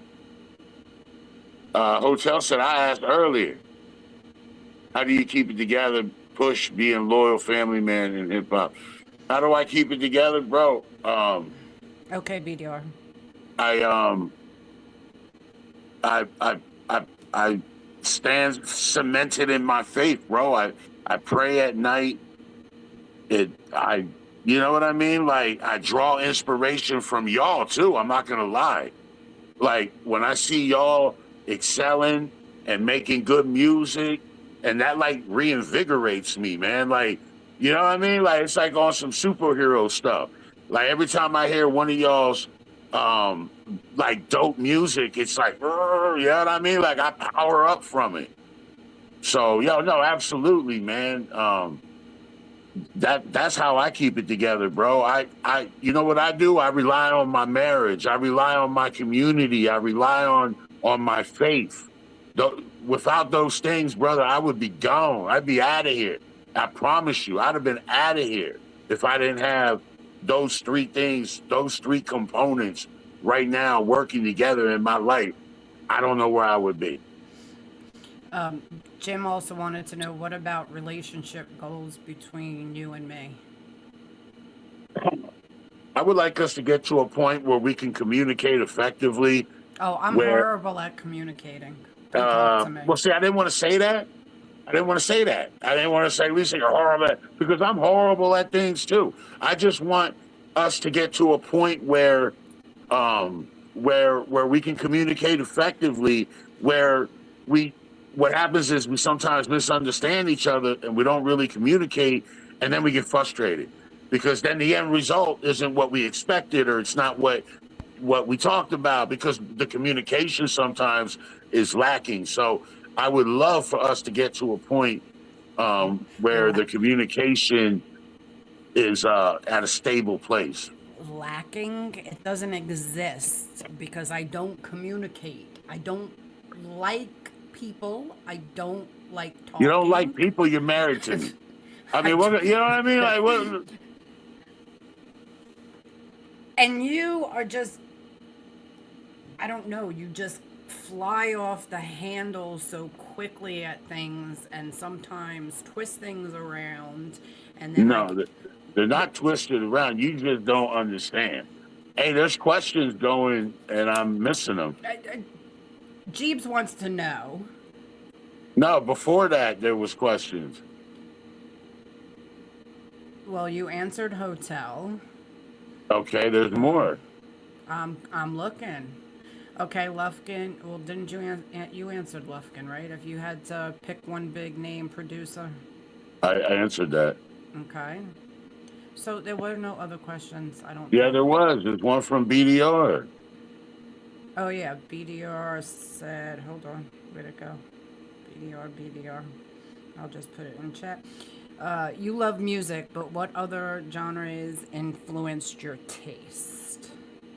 Okay, so growing up, of course, you listen to the music that your parents listen to, right? So my mom is, you know, Earth, Wind, and Fire, Shaka Khan, you know, that whole thing. So I grew up listening to a lot of that, a lot of Steely Dan, a lot of Hall and Oates, the Police, Sting. So I grew up listening to these things. This is before hip hop really came into play. I was already in love with music, and it wasn't necessarily hip hop. You understand what I'm saying? Because at that time, hip hop was very limited. It wasn't available on the radio. I was just a young kid. So it wasn't until a little bit further down the line where I actually discovered hip hop itself. So I had a love affair with music prior to being involved with hip hop. If that answers your question, I've been influenced by all kind of genres early on. And why did hip hop of all of them stick with you the most? Because that one told my story. You know what I mean? Because the other music was really nice to listen to, and all of those things, and they had great messages, and I loved everything that inspired me. But hip hop told my story. And I fell in love with the way you could just say whatever you want in hip hop. You could tell your story. You could tell it how you want to tell it. It doesn't have to be all super over polished and refined. I mean, the hip hop people that inspired me early on were like Run DMC, LL Cool J, Public Enemy. I mean, these are the fathers of hip hop. So that's who inspired me. Okay, Lufkin wants to know, if your last song was your last song you ever recorded, would you be happy with your catalog and the work you left behind? I don't think there's one artist that would say yeah. I got you, Jay. Right? There's no artist that would say, yeah, I'm happy with my catalog. Because our best song is the one we haven't written yet. So if my catalog was to come to a close right now, I would be very disappointed because I feel like I left some on the field. You know what I mean? Like there's still some out there that I didn't get after. So no, I would be disappointed. I really would. Mosh, you're hilarious. I'm going to get to Mosh's question in a minute. Jaybird wants to know, we all need to know, how do you feel about the Triple R show in a whole, and where do you see it in 5 years? Who asked that? Jaybird. Good question, Jaybird. How do I feel about it? I feel like it's incredible. I feel like I can't believe that that we've built this in the short period of time that we've built it. Jaybird, you especially, you've been there pretty much since the opening day. You know, I got mad love for you, bro. And I just respect your loyalty so much, man. And not just you, bro, but all the originals and the second phases, everybody now who's morphed into the core. Y'all, when I make those AI pictures, look for the symbolism. You know the one that's got Big Fat Rick with the jetpack on the back? What's the jetpack say? The jetpack says the core. And that's what's propelling me forward. Look for the symbolism, okay? Because it's there. I may not be drawing it. There's AI and all that. I might not be drawing it, but I'm the one putting the symbolism in those pictures. And that's real, man. The core, this community is what propels me forward. This has given me a whole new sense of purpose and being. Sorry. Before this, man, I was just kind of sitting around hating life. Woe is me. Oh, I got all these diseases. This allowed me to get up and do something. And now it's like, man, I'm not turning back. And where do I see us in 5 years, Jaybird? Where do I see us? Bro, I see us at the top, man. I see us at the top. And you know what I see? I see us all still together. Still a community. I still see the core. There may be other faces, but I see us going to a place where none of us even imagined. That's where we're going. Okay, I got 2 questions from Jeeves. One, who's your favorite Jacker? Come on, man. And the question was asked. It sounds sexually suggestive, man. You know what I mean? And what artist, if you could bring back in their prime, who would it be? Any artist? One artist that I could bring back in their prime.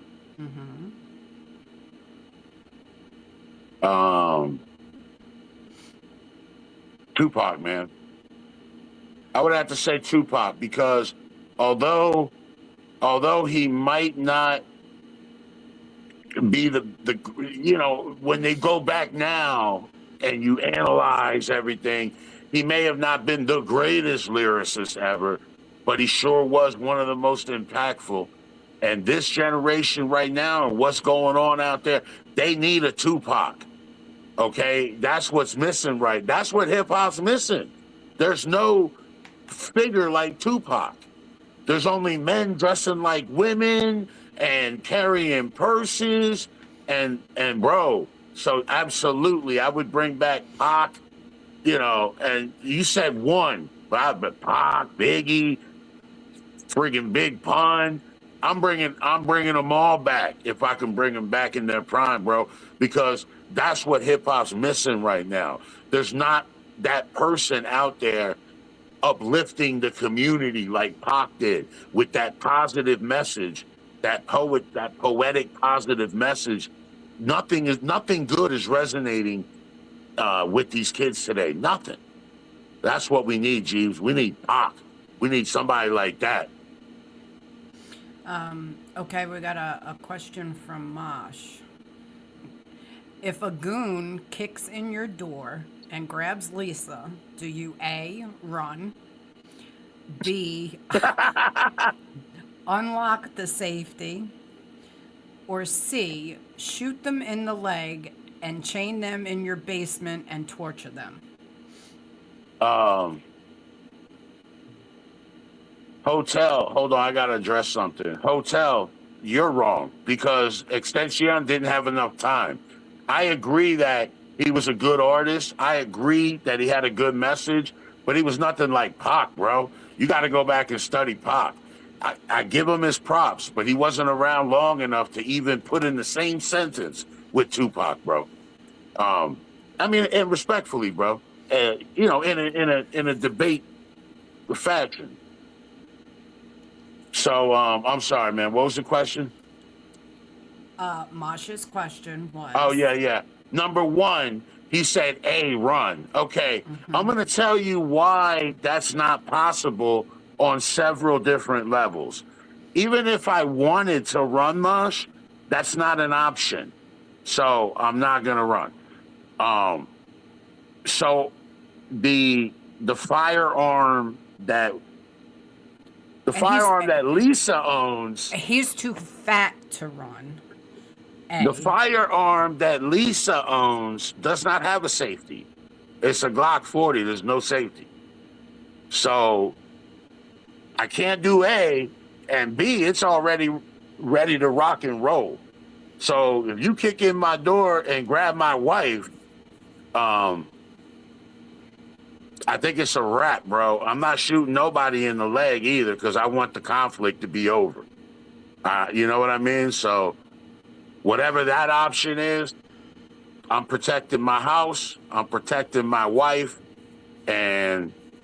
Well, he can't, Jeebs. He's too fat, and the stiff persons...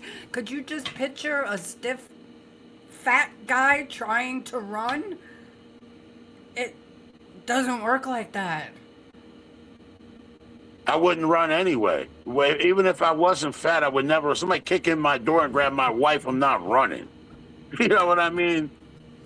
Well, I'm not running either. I'm getting the friggin' Mossberg. Well, that's all the way up here. Okay.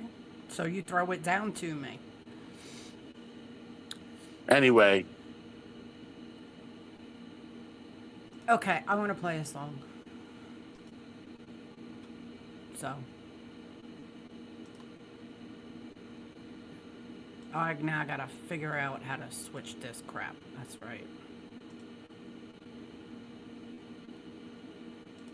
See what happens when you're not down here? I got Hotel, how is it unique that they dress feminine if they're all doing it? How is that unique? That's not unique when the whole new school of rappers dresses like women. Or they embrace feminine traits, or they paint their nails and stuff like that. I know you paint your nails, bro. I know that's cool. That's you. I'm not, you know what I'm saying? But, you know, for me, like, that energy is what started to fuck hip hop up. Okay, like, period, bro. Because I'm not so concerned with them dressing like women and carrying purses. I know that they got the gun in the purse. I know that. I talk about that. You know what I mean? I don't want to be shot by no dude carrying a purse. That's not the way I want to go. But at the same time, what are they talking about? Nothing. That whole generation, nothing. That's why hip hop, for the first time in 50 years, hasn't charted on the billboards. That's why hip-hop's in the dumpster right now. It's in the toilet. It's in the toilet because of the generation of the purse carriers. You know what I mean? And the feminine energy. Yes, it's their fault. Because who else are you going to blame? Hip-hop right now is in the dumpster. And who are the rappers right now? The ones that put it there. And who are these rappers? The feminine rappers, period. You can't, there's no way to get out of that. Okay, it's them. They're the reasons why rap music sucks. Nobody's album is going platinum. Nobody's selling records. You know what I mean? Nobody. Nobody wants to hear it anymore, bro. Every rapper sounds the same. All them feminine rappers, they all sound the same. Every single one of them sound the same. Rappers from my day all had their own style. DMX had his own shit. Jay-Z had his own shit. Whether you like it or not, they all sound different. They get on the mic, they sound different. Right now, I can't distinguish nothing. It's like, who is that? It's like they're all identical. You know what I mean? You can try to defend that stuff if you want, bro, and that's cool. We still cool. You know what I mean? We're still cool. I don't have no problem with you. I mean, like, but if you, at the end of the day, hip hop is trash now, and it's because of the people that are in hip hop now. Okay, like, and what's funny is these guys now, they like to go back and clown the rappers from my time. See what I'm saying? Like, if you bring Pac up or if you bring any of them up, they always have rebuttals as to why they weren't the best or this or that. Meanwhile, these rappers now that they're listening to, they're going paper. You know what I mean? They're selling 10 copies, 12 copies. That's what upsets me, bro. That's what gets me going, is how you gonna clown our rappers when our rappers were the ones going diamond? And you know what? They were going diamond before the internet, before all this promotion. You rappers now got all this promotion and still can't sell records, bro. That's all I'm saying. Okay, let's take a break. Oh, Hotel, we cool, bro. I respect everybody. I'm just telling you my line of thinking because I remember the way it was and I see it the way it is now. And there's only one person to blame. The people that got the torch patched to them. You know what I mean? Like, these rappers now, they got the torch passed to them and they fumbled it. Okay, now, are there some good rappers in the, yeah, man, you got your J. Cole, you know what I mean, like Kendrick, you know what I mean, yeah, you got some out there for sure, but as a whole, them two artists cannot carry an entire genre. That's all I'm saying, bro. Go ahead, baby, what was you saying? I said we're taking a break, and if I have to mute you, I will mute you. See, this is so highly uncalled for. Guess what? It's the Lisa Ruga show. Oh my God. I should have never allowed this.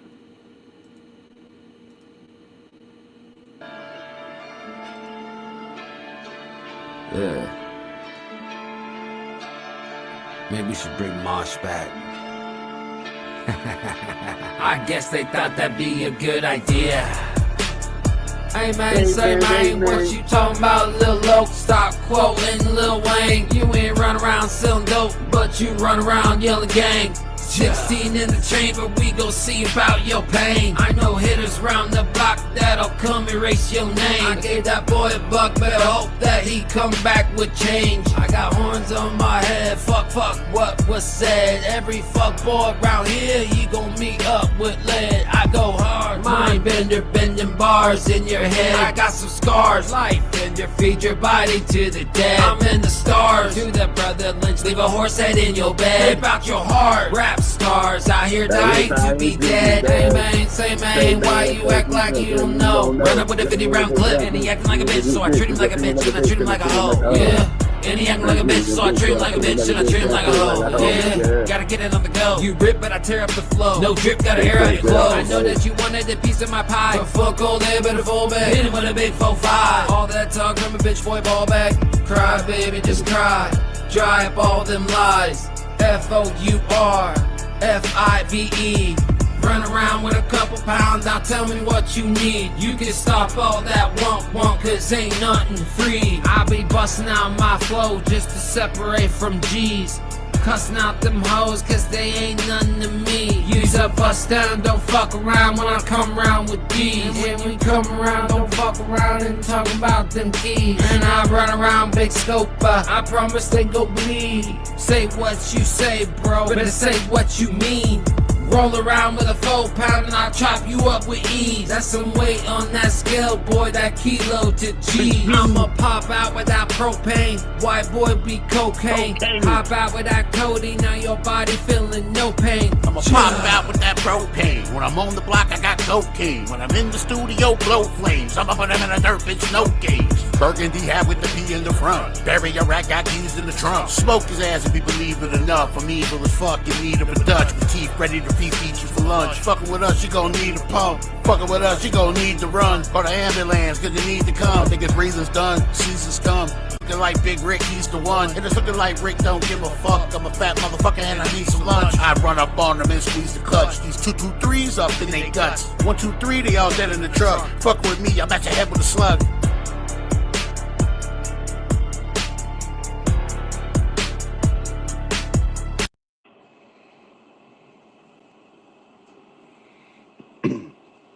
Yeah, Hotel. I would say, yeah, Lil Wayne, yeah.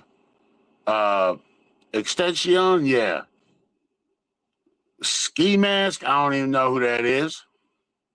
And Young Thug, I would say no. That music's trash. There's no message in his music.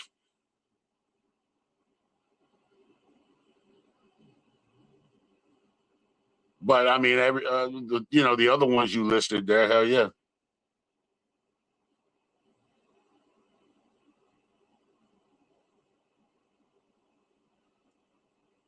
What you doing, babe?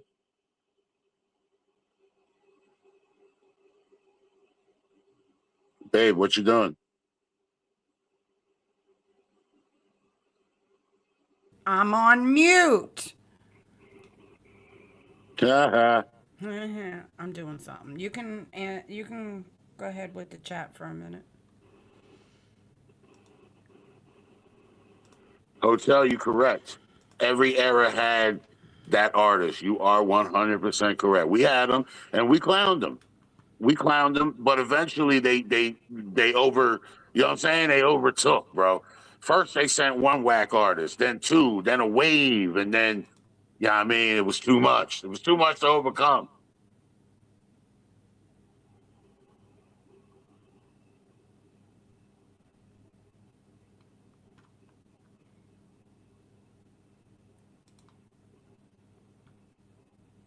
You can hear me, babe? Yep. What are you doing? Fixing to play a song. If that's okay with you. What's up? Was Chrissy in here?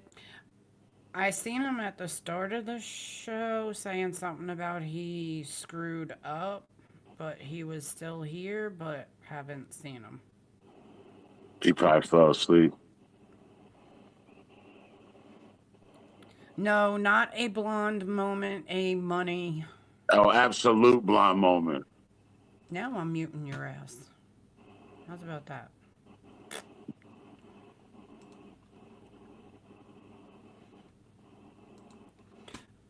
I'm fixing to put a live panel up here in a minute.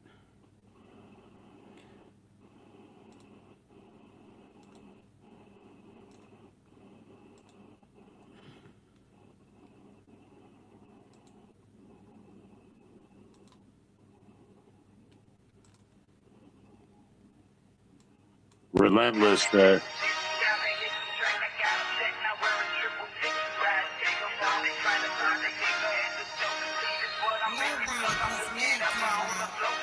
Go Jacker.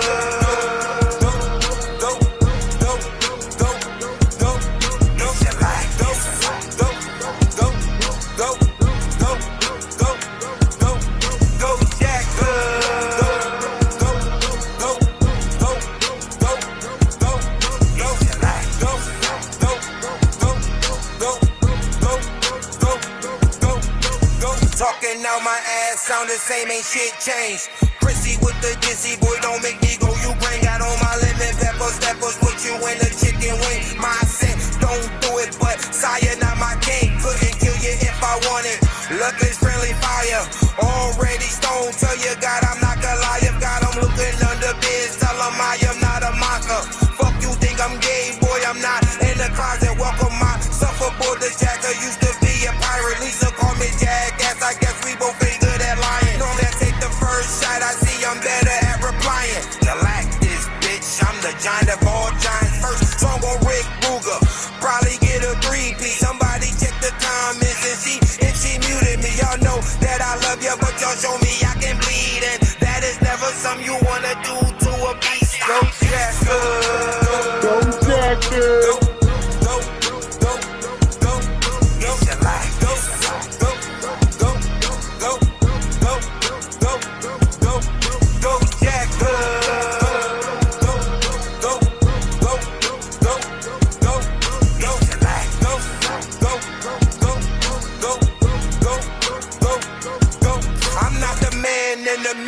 I'm not even from your era. And since I never did it, I should go on a terror. Kill you with your accent. And I could do it, but couldn't beat the. So I became the bust you with this pipe. I can really bring the pressure. Whoever thought Eminem would lose the project better.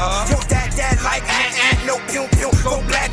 I'm King Kel, I'm all that. Not for the motherland, but I'm all black. PA, all fat. You mannequins, all wax. I fat bitch, bunch snap. You 10-4, Roger that. Not the same pussy, copycat. I got hands, I fight back. Like goddamn, he got that. Tell him 2-step, he got back. Ain't for play, Mayday, Dynamite, JJ, kids multiply, baby, Fat Albert, hey. Fucked up, they the sum in the anger G's, animality. I'ma go chapter.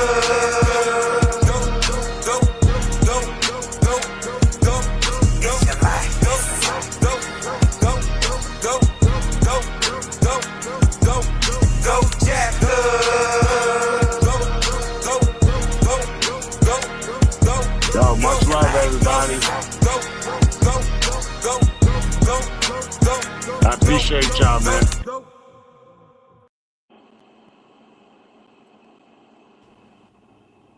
Oh, Yeah, no. man. Much love, everybody. How do I pin, a jigamabob? Oh, let's see.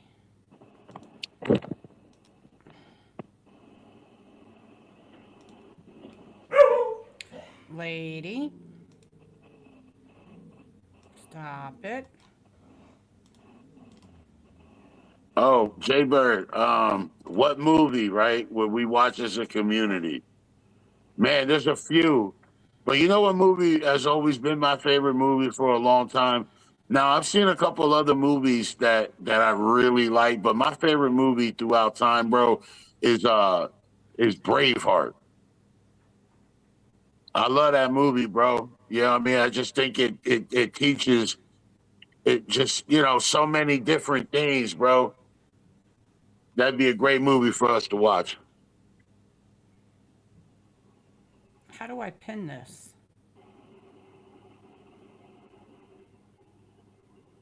How do I pin the comment? You can't do it from there. You got to do it on your phone. Oh, well, I don't have my phone. So much for that. Okay. Email is bright.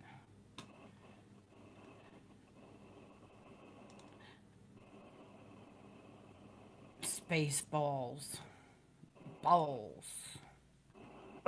Black Hawk Down, that's dope too, bro. Spaceballs funny as shit. The Patriots really good too. Full Metal Jacket. These are all really good movies, man. Really good movies. You know what else was a really good movie? A joint called The Departed. If y'all haven't seen that one, catch that one. And Donnie Brasco, that was a dope movie. See, I like all them mobster movies too. I don't. You guys probably don't even know that, but like, I like The Godfather 2. I don't find none of that boring. I'll sit there and watch all them parts right back to back to back to back. They're just really well written. They're well acted. They don't even make movies like that no more. I love movies just almost as much as I love music. Almost. But I love movies. I should review movies. You should. Maybe that's next, babe. Don't put. Hey, wait a second. Don't put another thing on my plate. Who's talking about you? Because I know. You don't even remember half the stuff in the movie when we're watching it. No, because I'm always doing something else. Wait, well, y'all, whenever we're watching a movie, if I miss, because my hearing was messed up for a while. They just put a tube in my ear, as y'all know. But, my hearing was lacking. I'd be like, babe, what'd they say? Oh, no. We're sitting there. We're both watching the movie. You know what I mean? I'm like, what'd they say? I don't know. She can never tell you anything. Babe, what just happened? What happened? What'd they say? I don't know. You sitting right here watching it with me. She just never knows. Never ever Because knows. what am I always doing when we're watching a movie? I'm on my phone. And what am I doing on my phone? I'm working. I guess. I guess. All right. Oh, yo, Here, Goodfellas, Don Caban, Goodfellas. That was a great movie, bro. A Bronx Tale too. Also was a Bronx good one. Tale was super dope. Yeah, Original Gangster was good too. You know, what was good too back in the day? Hoodlums. Hoodlums was good. Four Brothers. I like that, John. There's a lot, man. Listen, those are the classic movies. Um, let's review a couple of songs. The Goonies. Yeah, man. That's classic. A Money, The Goonies. Oh, shit, The Outsiders. Classic. Stand By Me. Boys in the Hood. I mean, you know, that whole era was just filled with shit. Yo, Carlitos Way, bro. Carlitos Way had the coldest ending. Remember when the boy from Benny from the Bronx, remember he was like, "Bah, now you stay here." He was like, "Come on, watch it, man, we out of here." He was like, "Ah, now you stay here." Bro, that shit was cold as fuck. Carlitos Way, bro, super dope movie, man. Hey! Hotel. Hotel, I ain't seen that movie. I ain't never seen that movie. Yeah. What up, my guy? What's going on, bro? Shit, walking the dog. She ain't bit nobody. Not in a while. Oh, Hope it stay that way. she do. Well, that's why I normally bring my stick with me. I ain't bring my stick out tonight because I got my phone in my hand. Come on, goddammit. He got to walk with a stick.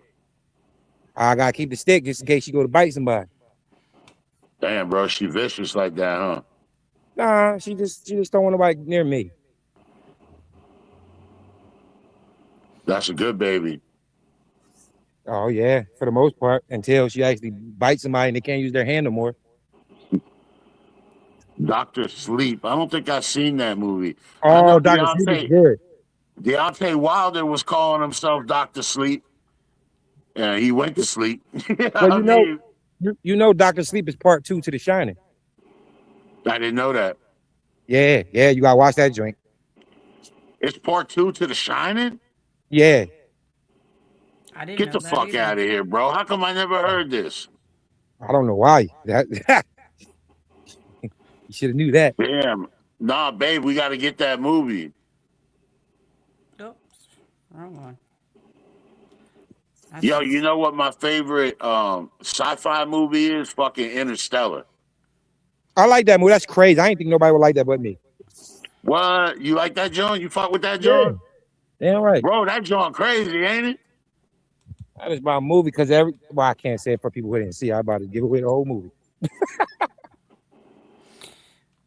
Up, Razor in the house. Yeah, what's up, bro?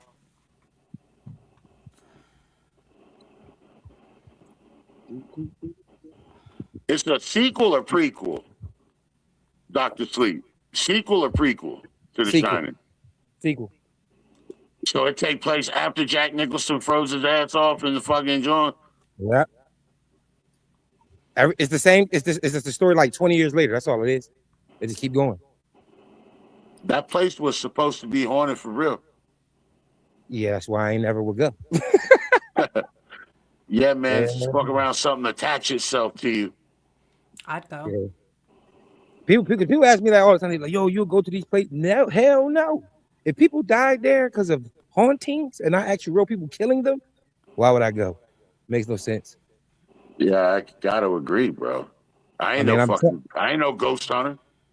I mean, I'm tough, but I ain't stupid. You know what I mean? You're no fun.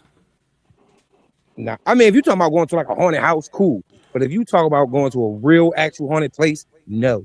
For one, I have respect for the dead. That's for one. Them people ain't even dead all the way. Or I don't something. even I know mean, you what. know what I mean? Or something. Come on. Now, what joints you like for comedy though? In the '90s, right? Yo, they had the funniest joints, bro. Money Talks. That's my shit right there. Chris Tucker, fucking Charlie Sheen. You seen that, John? Of course, that was one of the biggest movies of his time. Yo, Life. Did he grab you like this or did he grab you Yeah. like this? Hey, where your shirt at? Officer. Yo, wasn't that Fajon Love or something? Yeah. He said they grabbed you Before from the back. he said they grab you like this and they grab you like this. They He said, grabbed you yeah, from the yeah. back. Yo, Hotel, what up, bro? Yo, what's going on? Hey, Hotel. Hello. This is Hotel. This is Jeeves the Jacker, aka Galactus, AKA Jackass. aka the 10th, aka AKA two minutes in the cage, man. aka the Lisa Slayer. No. Yo, what's up, bro? Lisa AI Slayer. Well, whatever. Big difference. That's all AI. Hotel, what's going on? Where you at, bro? Don't say the hotel. I'm sitting in the studio right now. How did you get your name, bro? You know you do have an interview with him. Oh yeah, you know what? Don't even answer that, bro. I'm gonna save it for the interview, bro. Don't even answer that, bro. That's the teaser. Yep. Gotcha. What you recording something? Yeah, getting finishing things done on this new song I was working on last night. Are you rapping with the ski mask on? Yeah. Oh shit. I think Believe it or not, it. like it helps. It's almost like a extra pop filter. Oh shit! I never even thought of that. I don't think they make one big enough for your head. I have one around here somewhere. And it don't fit. Yes, it does fit. Your head's too big. That sound like two kids at the playground who like each other. It is my cookie. No, it isn't your cookie. No, we done had that discussion too. You know what I mean? We've had that discussion. This is my piece of cake. You know what I mean? Hold on. He always gives up his cake, though. I know you wouldn't be able to tell by looking at us. I'm not as fat as you.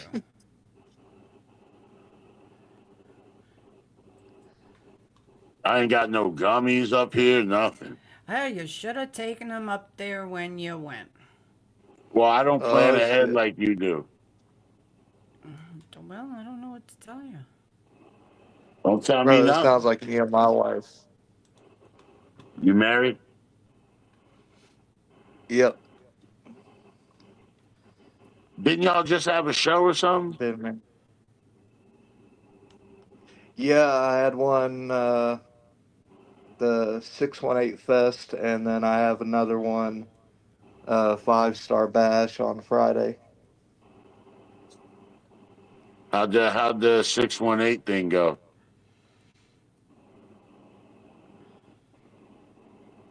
Oh man, it's absolutely amazing. Uh,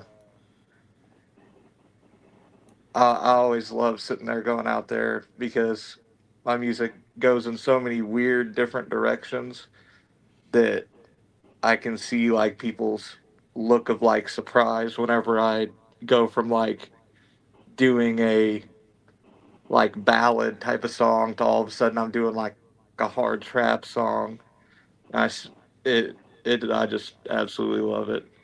and Zach Tier played. Yeah. The band Shatterfall played. They were co-headlining. I'm back. They were Sorry, I absolutely broke off. amazing. Yeah, I heard that. I've never seen them live, but I heard that Skylar does a pretty good job live. Hey, Rick. Yeah. Bro, that fan spinning above your head right now is tripping me out, bro. Because it looked like it's coming directly out your head. What's up, Like, Jeeves? when I say who's your favorite Jacker, that is nothing sexual about that, okay? There's nothing sexual about it. You came back to clarify that shit. No Diddy. No Diddy.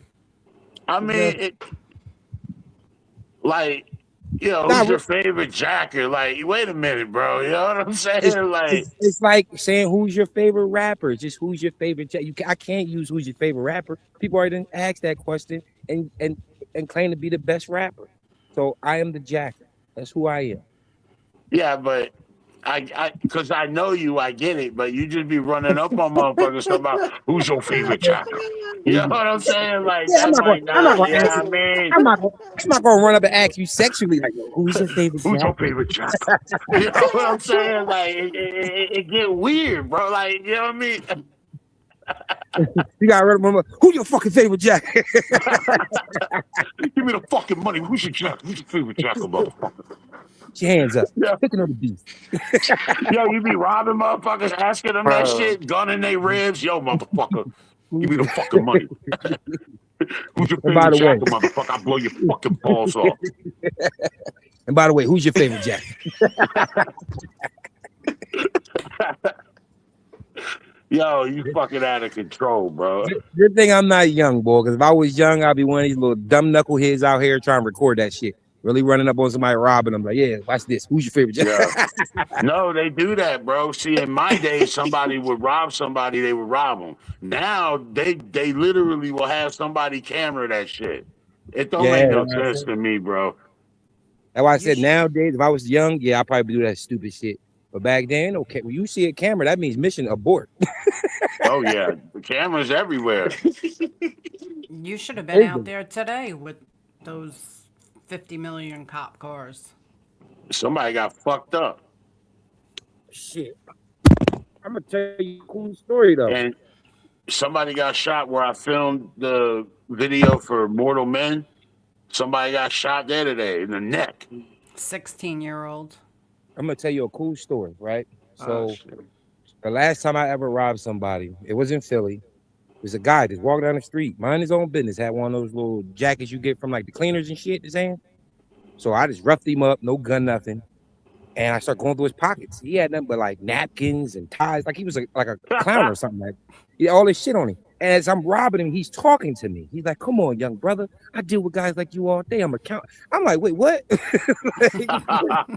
I felt like God was talking to me. All of this happened allegedly. Allegedly. Yeah, this happened for real. I don't give a shit. We didn't take nothing from him. Just roughed him up. So if they want to hit me with a simple assault, whatever. But just the way he was talking to me, I felt like that was God talking to me. Probably was. So I stopped in the middle of robbing him, grabbed all his stuff, and gave it to him, and then ran off. Did that and never robbed nobody ever again after that. That's good, bro. Because you're going to get killed robbing somebody, bro. Because I'm telling you, because here they just be opening your car door. They just open your car door. They reach their hand in and open it from the inside and all that, bro. I'm blowing faces off. You know what I mean? Like, the young boys going to sleep, bro. Shit, for you be lucky nowadays to get killed robbing somebody. I seen motherfucker get his fucking fingers chopped off and sit back home. Well, I'm telling you right now, if a motherfucker try to rob me, we gon' shoot it out. I don't know who gonna live and I don't know who gonna die, but I'm gonna open fire. I guarantee you on everything. How about when we were selling that TV to that guy in Upper Darby? Yeah, how about that? Dude tried to rob us. Didn't know I had that thing on me too. On some surprise, you know what I mean? Oh yeah, I gotta remember. I can't show guns on YouTube. We all good. Oh yeah, we don't show them. We don't show them. You know what I mean? Nah. We Yeah. was delivering. We was selling a TV, brand new TV. Dude gave us an address, a wrong address. When we pulled up, he was on the other side of the street. He ain't even see me in the car. He thought it was just Lisa. He pulled out his shit and was walking towards the car door. So then I came out from around the van and I had my shit, and it was like, what you gonna do? You know what I mean? We gonna shoot each other, or you gonna pay for the TV? Have a good So night, A Bobby. you know what I'm saying? Bro. Cable or no cable, nigga. What's crazy is because of Period. where I'm from, like I can relate so hardcore because in Southern Illinois, believe it or not, we have a higher crime rate than Chicago. So like you'll be in the middle of nowhere and like just shit exactly like you're describing will pop off out of nowhere. It's probably a bunch of people from Chicago that be scattered all over the place. That's what it is here in Philly. I always said that it was because we're so close to St. Louis that Oh, you it get could an be that influx too. of people from Chicago and then St. Louis. Yo, yeah, St. Louis is crazy too. Shit, everywhere crazy, for real. You just gotta be careful. Yeah. You'll be thinking like the smallest town that you never heard of ain't like that, and they get you. Oh, it's crazy out here, man. That's why we gotta stay safe, man. And I try not to. I don't like them situations, bro. But you know, I know Punk Bitch. My, You my, know my what I'm first, my, saying? I know Punk my first Bitch. when I first moved to Richmond, years ago, I ran into a guy and I was like, "Yo, I just need some If I weed," put and he was like, "Yeah, I'm going to this corner store." He went to go get the weed, but never came back. So the very next day, I pulled up where I knew I'd seen him at before. I jump out on him, man. As soon as I was ready to put hands on this boy, every blue hat came from behind that store. My mind changed quickly. I was like, "Ah, you got it. It's cool. I ain't about to get, I ain't about to get stomped over $20, bro. It's cool. It's good. I see how it is." And then right after that, I ran into a couple young cats who did the same thing, but this time they tried to rob me. But we all wound up getting sliced the fuck up because I was cutting everything. I was getting the fuck up out of there. But in the process, I lost a tire because my knife fell out the goddamn truck and they stabbed the fucking tire as I was pulling off. Damn, bro, I done had something like that happen to me too. Literally. And mind you, I'm trying to drive like 25 minutes back to the crib with a flat tire and the cops pulled me over. I was pissed. I had to lie about I was cut up and it was crazy. I said, never Damn. again. I got out of Richmond. What's the craziest shit that's craziest shit that happened to you out there? Yeah, here in Virginia, yeah. After that, ain't nothing else happened after that. Because that's when I first moved here, so I was still to myself. I wasn't fucking with nobody yet. Once I got to fucking with people and learning the ropes out here, shit changed.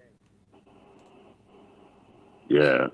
See, y'all in more rural areas and still be having issues. So there's really no escape from that shit. That's what that tells me. Yeah, I mean, yeah, I said it's because it's the same way back in Philly. Like when like I said, we used to take them trips up to Philly, try to battle all the the guys that was on the DVDs and was popping. Man, you walk in there and say the wrong thing, you ain't walking out. I promise. I've seen That's some really wild shit here, bro. That's the stuff they don't show on the DVDs. Guys who Yeah. went in there trying to battle Reed Dollars and what was his name? He used his real name now. The dude that battled Ness. Oh yeah, I know you're talking about. Yeah, when like motherfuckers go in there and start talking shit to them motherfuckers, man, them boys beat your ass and then throw you out the store. Bro, I seen Joey Jihad and like 50 motherfuckers stomp on one dude, bro. I mean stomp on one dude. Hopefully that wasn't the dude knocked him out. No, this dude wasn't knocking nobody out, bro. They latched on him like 50 motherfuckers. Joey Jihad and the whole North Philly, bro, they was stomping on that motherfucker, bro. I'm talking about just like wrestling, but for real kicking him in the face. I don't even know how you recover from that. Because you remember when that happened, when Georgia had got knocked out and they was like trying to promote it all big. And this when I first met Cicero at a club in Philly, was performing, and he was signing the game at the time, Black Wall Street. So I got to talk to him without a security bother me. But when Jihad walked in to call him over, and I tried to like follow him over, man, them boy stepped in quick as a heartbeat. I was like, oh, like, they ain't trust nobody around this dude no more. I said, yo, that's crazy. That is crazy. You like Super the Pirates? Who? Moscow. Yeah. Yeah, you gotta I take like that the out. I hat, can't even though. lie. Like, Cross that nah, motherfucker out of like I prison. got all my hats are Pirates hats, and I got me like this real nice leather Letterman. It's a Pirates jersey. I love that shit. That's dope, bro. Take that I shit mean, and toss it. Pirates. Like, if you ask me anything about the actual team, I don't know shit. I just know it looks cool and I like it. I don't know shit about sports. I ain't even finna cap with nobody. I know like the names you hear in the news, and then that's about it. Oh, I fuck with sports though. I like a lot of sports, bro. I know. I love playing, like, Yeah. but I can't follow it. You know what I mean? I know Jeeves fucks with the Eagles. I fuck with all Philly teams, Fuck them Eagles. except for the Union. I like the Eagles. Shit. The I like all Union. Philly teams, but the Damn. Union. What's Don't up, the Mr. Union play in P? Chester? Mr. P Yeah. is here. Mr. P is here. Yeah, they put their stadium in our city. Hate that shit. Yeah. Lisa, remember? I showed you that stadium when we was driving through Chester. Oh. Yo, Wisco, what up, bro? That soccer stadium. That's the That area annex- Jeeves. That That's annex where is Jeeves seen. is from. How you know that, Rick? Cause I know, bro. Cause Chester ain't that big. That was very disrespectful to say. Chester ain't that big, and that's the hood over there. Shit, we the same size as North Philly. Yeah, come on, not even, bro. Maybe half of North Philly, Nah, we about the same size as North Philly. maybe. But it's still small nonetheless. That's why I was kind of mad. Like, y'all gonna put y'all stadium in our city and y'all casino? Because originally it was Chester Harris, but then they switched it to Philly. I'm like, what? But But the I get streets it. look like Philly, though. Like some of them blocks look just like Philly. If I woke up and didn't know where I was, I would think I was somewhere in Philly looking at them streets, bro. In a way. It's the same when we was up in Reading. Reading is the same shit. Downtown Reading is like Center City. In some parts of Center City. Some Philly blocks go miles, bro. Like, Oh yeah. be My fucking block miles. is normal. My block is normal, but I know what you're talking about. Fucking 200 houses on one block. Yes. Oh my God. Ain't no parking ever, bro. I said I could never tell. Growing up, I could never tell what's worse out of y'all in New York. I'm like, ain't nowhere New to York. park. New York is worse. Although I don't know, man. I don't know. I don't think so. New York is set up he might better. be right. He might be right because I couldn't even drive through a green light in New York because people just start walking across the street. They didn't give a fuck about their life. Yeah, Like man. that. It's wild there, bro. And then you got the cops on the horses right next to your car while you at a red light. The horses fucking stink. Yeah. Yo, they just be shitting and walking at the same time. Yeah, Like and you- they ain't got like you cleaned up or do. nothing. Like you do. But I wish y'all I are could like do that. describing like a whole different world to me. I ain't never been anywhere other than the Midwest. I ain't never been on the coast in my life. Oh, it's Oh, man. different. It's New York way will fuck different, your bro. head. I ain't never seen no shit like that. New York will Oh fuck your yeah, head, bro. The cops here, they got horses, fucking bikes, bicycles, bro. You can't even tell they're cops. They gonna be on a bike, bro. Like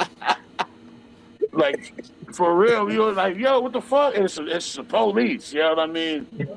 On a 10 speed, bro. On a 10 speed, just coming down the block. Like, babe, remember when we seen like 50 of them all together? It was like, I was like, yo, look, they doing a little bus. They doing like a little, like a marathon thing. And then I looked closer. I was like, man, that's fucking cops. It was like so many of them, bro. So they ain't got e-bikes there yet. Huh? They ain't got e-bikes. They ain't got e-bikes there yet. On the bikes? Nah, they ain't getting me, No, bro. no, I'm saying, do they got e-bikes? Oh, the cops? I Probably. Yeah, I haven't seen any on them. yeah, because they I'm got them pretty here, sure they bro. probably will start Bro, to I have ain't them. never heard it. Yeah. Yeah, they got them here. I'm like you. What makes you Even think in you're the gonna catch Lou, one we electric don't got bike? nothing like that. Rick doesn't go out that much. He sends me out. Yeah, I don't, because, you know, my situation. Yeah, so it's like, okay, if I go to the post office, I'm right around the corner from fucking Kensington. Kensington is where the zombies and shit are, where you see it Yeah. on TV. Yeah. Yo, Wisco's from Milwaukee. They be eating motherfuckers up there, bro. You know what I'm Yo, saying? yeah. Like they eat motherfuckers there. You gotta understand, they like we talking about gangster gangs, bro. They eat motherfuckers up there. Like straight up, Add they that to my barbecue list. motherfuckers. Because hearing shit like that about Florida is what made me not want to go to Florida, too. Florida's crazy. Florida got a Oh, lot the of drug basketball addicts. situation. Crazy, man. I And still the don't believe cops are that. crazy. You talking about the dude that was eating the dude face in Florida? That's what you talking about? The zombie? Yeah. Yeah, there was an incident in Florida where a dude so-called was high of bath salt and started eating dude's face. Yeah, I said, no. bath salts and I shit. said, Yeah. no, no bath salt. I seen bath salt. Bath salt ain't never make nobody eat nobody's face. That was a real zombie, bro. Yeah, yeah, he was, bro. That They was got that him was out of the here. that was the first zombie. They got him out here ASAP. Yeah, Bro, the yo, that's crazy right. part, Yo, because I remember that shit like it. That was his lover he was eating. Like, Oh, well, gay people eat their lovers that all was the time. bro's So. boyfriend he was eating. bro, I watched a body cam joint on YouTube, and it had like this mom. She went in the garage and she found her son's head in a bag, and it was all dismembered, bro. It was Milwaukee, right? So then, fast forward, I'm talking to Wisco, and he's telling me about his cousin, and I'm like, bro, I literally saw the fucking footage for that shit. You know what I mean? Like, what kind of this is a small world, bro. He's sitting there telling me about how his Yeah. cousin chopped somebody's head off and this and that, and he was telling me about it, how his mom found it. I was like, bro, I literally watched that. Yo, that shit's crazy, bro. That was in Green Bay. I know I knew it was Wisconsin, bro. Well, you know, that's where they came up with all that chainsaw massacre shit from, too. Nah, that's Texas, right? No, that all came from Wisconsin. They just named it Texas Chainsaw, but that came from Wisconsin. I thought it came from the Yeah, 'cause boy in that's Ed Chicago. Gein. Nope. It came from the Gacy dude. They all the movies Yeah, was but he named. was in Chicago, wasn't he? No, he was in Wisconsin. No. And it Yeah, wasn't Gacy, it was Ed Gein. Yeah, that's his that's name, right, Ed Gein. Gein. Yeah, that's his name. That's his name. My bad. I said the wrong name. But yeah, Gacy him. was the dude in Chicago that was burying all the people like in his house and shit. He was putting them in his house. He wasn't even disposing of the bodies or nothing. Gein was crazy. He was in there he was putting humping them dead underneath people. the floor. Yeah, wearing skinny suit. God, bro. Weird. Bro, humping dead people, man. Yeah, he what made a is lamp out of happening? skin and stuff. Yeah, and he was happy and impressed by it and shit. And then he But had that's that why I little said- freaky girl that was down with everything. That's why I said he was from Wisconsin, but they named the movie Texas Chainsaw Massacre. Just throw a twist on it. Yeah. Well, I can tell you what really you right. You 50% right. The other 50% is that in Texas there's a highway where a lot of people have come up missing, and they don't know why. So they keep making horror movies to try to explain it. So they took the Ed Gein thing, and then they took the Texas thing, and they made Chainsaw Massacre. I'm gonna tell you something else. You know that other movie with the Jeepers Creepers? Same thing. It's the same highway in Texas where all them people went missing. So they still don't know why the people are missing. So they just keep making horror movies. You see what I'm saying? To try to explain that shit. They know why they missing. They just ain't gonna tell us. Yeah, because we have a highway. We have a highway through Illinois where like we know there's like known serial killers like getting people. Oh yeah, y'all got Michael Myers. That's Illinois, yeah, man. Y'all got Michael Haddonfield, Myers. bro. Yeah. Hey, there's a Haddonfield here in Jersey, bro. Right when you cross the bridge. I be on the lookout, bro. Well, Jersey had the Iceman. Yeah. Hey, yo, Ed Jersey. Gein did wear his mom's like skin and pretend to be her, and that's what inspired the movie Psycho. Ed Gein Yeah. inspired like 4 or 5 different horror movies, bro. Yeah. And got no Yeah. compensation. None of it.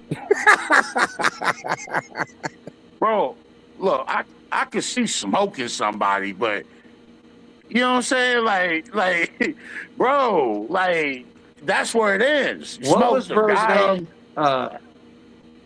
The co-ed killer.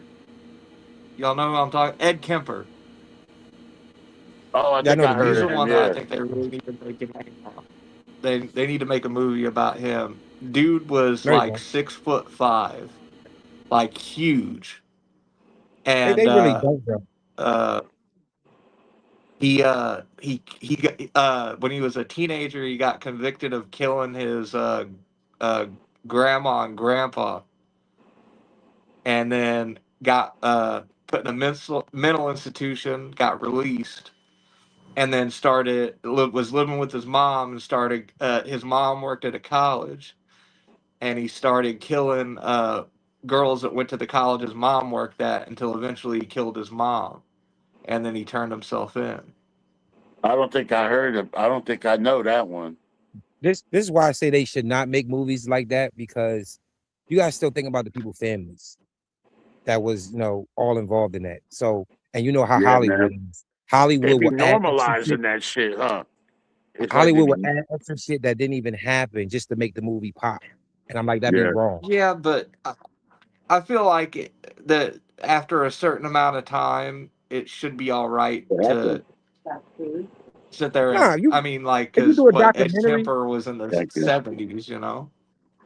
if you do a documentary, cool. But if you do a movie, they're gonna go the extra mile or doing stuff they didn't even do to the people. Like if he just hung a girl, they're gonna make it so, oh, he cut her legs off too. Like, no, he didn't cut her Well, yeah, legs off. because they added shit on that Yeah. Jeffrey Dahmer thing that they did on Netflix. You know, the one that blew up. Yeah. Supposedly they added Yeah, shit to yeah. that, bro. That wasn't true. That's fucked up, man. Don't do that, bro. Just give me the facts. You know what I'm saying? That's fucked up. But they feel like the facts ain't enough to put Yeah, I feel asses in that. seats. The facts ain't enough. Dude was skinning people and eating them. He had shit in jars. He had shit in the freezer. Trust me, there's plenty to go off of right there. You know what I mean? But they still was adding shit, bro. They was trying to humanize him, make him like, oh, he needed love too. That's why he was in the club with looking for men. And bro, he was looking for men because he was hungry. That had nothing to do with love. You know what I'm saying? That had nothing to do with love. You know what I'm saying? That's the grocery store for him. You know what I mean? He was at the grocery store. That's what these people don't understand, bro. Bro, y'all get bored in the Midwest and just start eating motherfuckers? Bro, why is all the No, wildest honestly, shit at the come from moment the right Midwest, now, bro?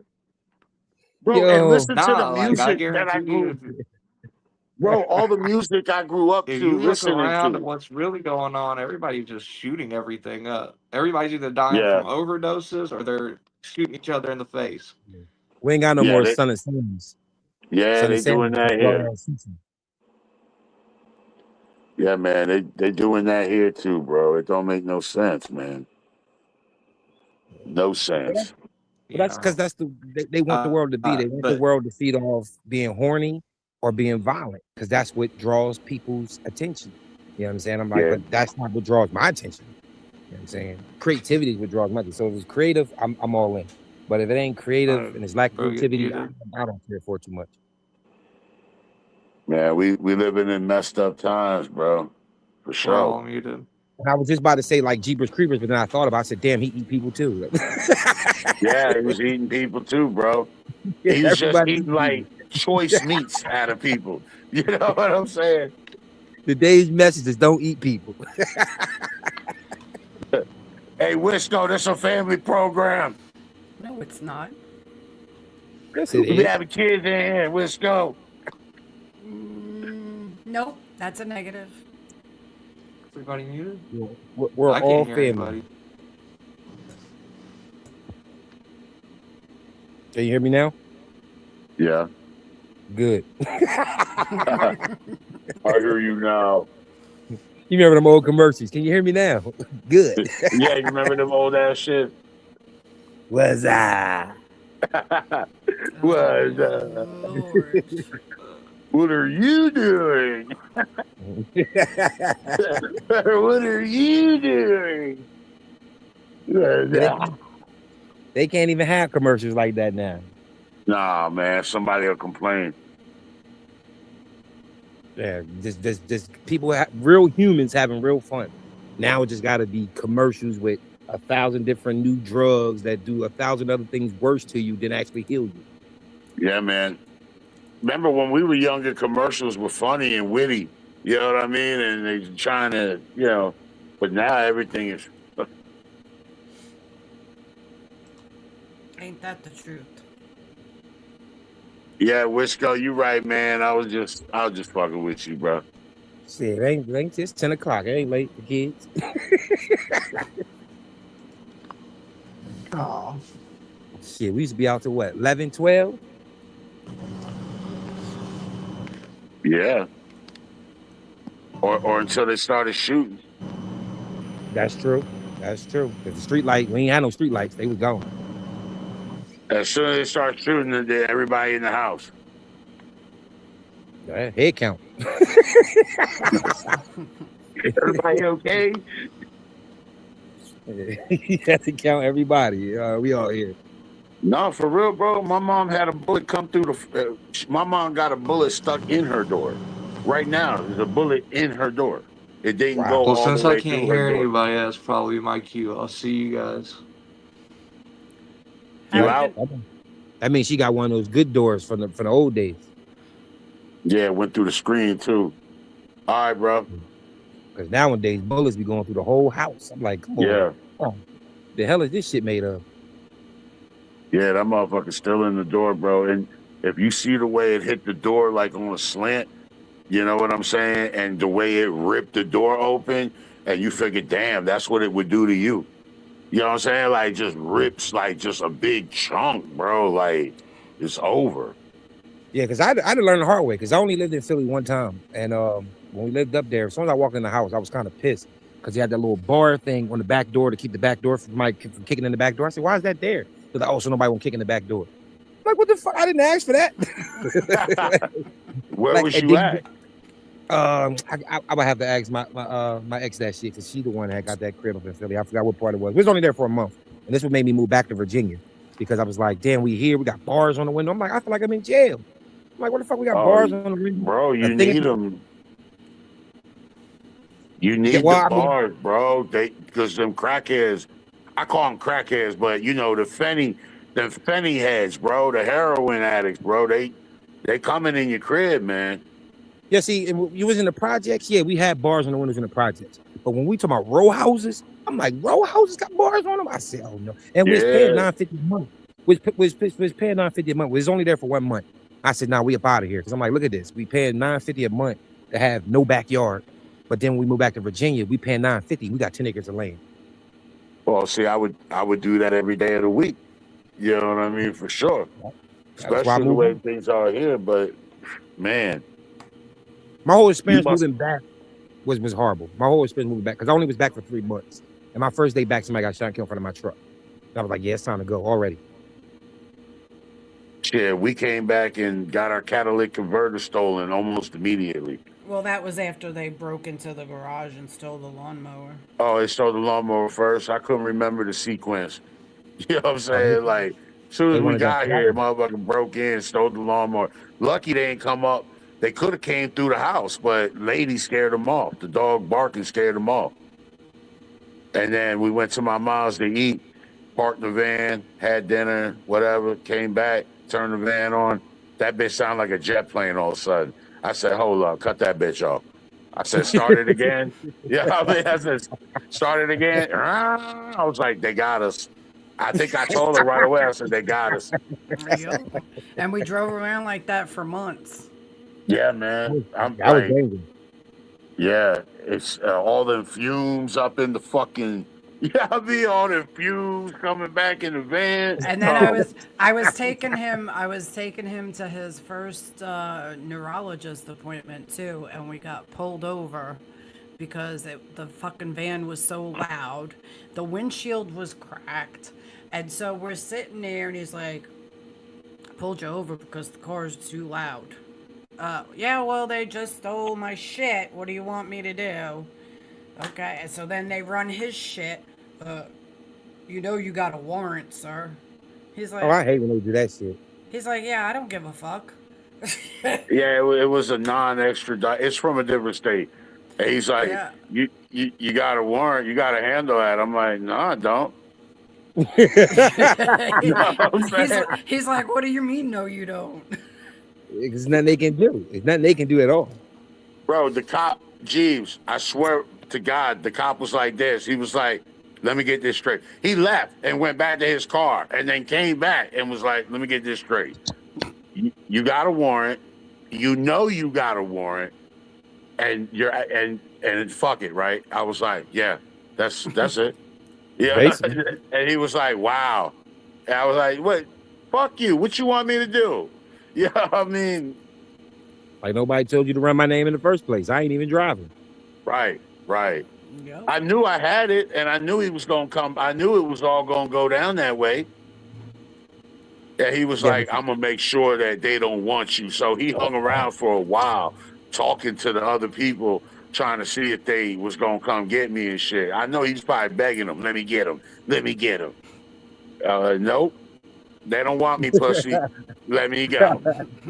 You know they hate that. They gotta let you go knowing you got a warrant. Yeah, because there's nothing they can do. Not a There's damn nothing. thing they can do, bro. I know he was mad.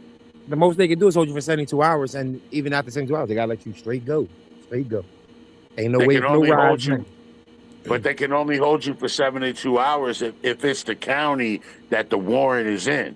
And then they check, and then if it's not, they let you go. But since it being an out-of-state, John, they couldn't even take me into custody because when they called, the people was like, man, leave him alone. We don't want him.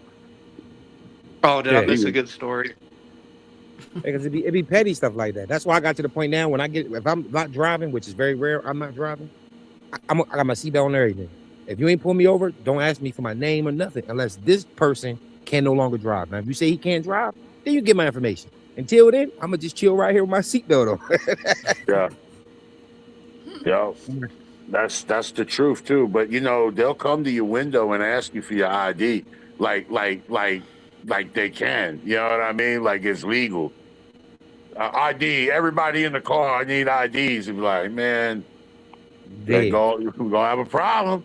Dead. You ain't getting this ID. You ain't even get my name. You ain't getting nothing unless the driver can't drive. If you tell me he can't drive, then you can get all you want. But you didn't pull me over. You pulled the driver over. I'm so glad. They can't pull none of that shit in Missouri. No. Shit, don't say what they can do. Over in Illinois, though, you can. Shit, don't say what they can do. All they need is probable cause. Hell, I was driving on fucking campus. Oh yeah, that was crazy, babe. That was fucking crazy, man. Oh man. It's like a running joke with like a bunch of the people I make music with, because in the last 2 months I've been pulled over 21 times. Damn, bro. What the fuck? Why? So I've been told because I put my blinker on too early. I've been told because I put it on too late. I've been told because the registration light isn't correct. Are you driving around with that ski mask on? Nah, that's probably why I'm getting pulled over. I think you're getting profiled, bro, to be honest, because that's a lot of times to get pulled over, man. I'm just saying, just sounds like it's some profiling going on there, bro. Oh, 100%. And I go on apartment that 6. every time now Let's do that. they're sitting there searching my car too. Appreciate That's that. crazy, bro. You're getting harassed and profiled, man, and I think we both know why. Yeah. Anywho, my food here. I'm about to dip off this joint. It's good seeing you guys. Yeah, man. Hey, I'm gonna get off here too, babe. My eyes hurt.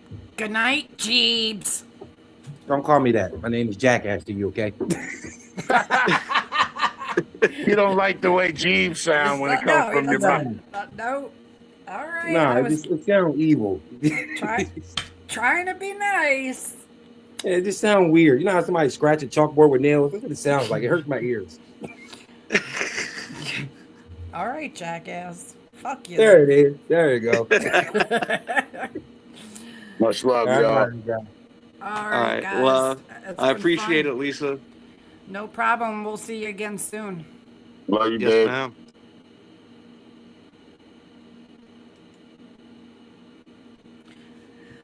Well, everybody, I hope everybody was able to know a little bit more about Rick. And he will see you tomorrow. Usual time. Good night, Rabbit, Jay, Zach, Maj. Thanks for y'all showing up and being here. Love y'all. Every story leaves a light behind. Every voice can change a life. We laughed together, shed a tear or two. Now it's time to say goodbye. For now, keep your heart wide open. Don't be afraid to grow. The next chapter's waiting, and you never walk alone. We'll see you next time. Don't let your fire fade. Keep believing in the difference that you made. Real talk, real hearts, that's the way we shine. Carry hope into tomorrow. One day at a time, we'll see you next time. Take the strength you found tonight. Share a little love. Be someone's light. Every dream begins with one small step. Your greatest chapter hasn't happened yet. Be heard, be real. The world needs your story. Stand tall, stay strong, keep moving on. We'll be right here waiting. We'll see you next time. Let your spirit fly. Keep reaching for tomorrow. With your head held high. Real people, real stories, real impact every day. Together we're creating something that will never fade. Thank you for being part of the Lisa Ruga Show. Keep believing, keep growing, keep lifting others. And remember, your story matters. We'll see you next time.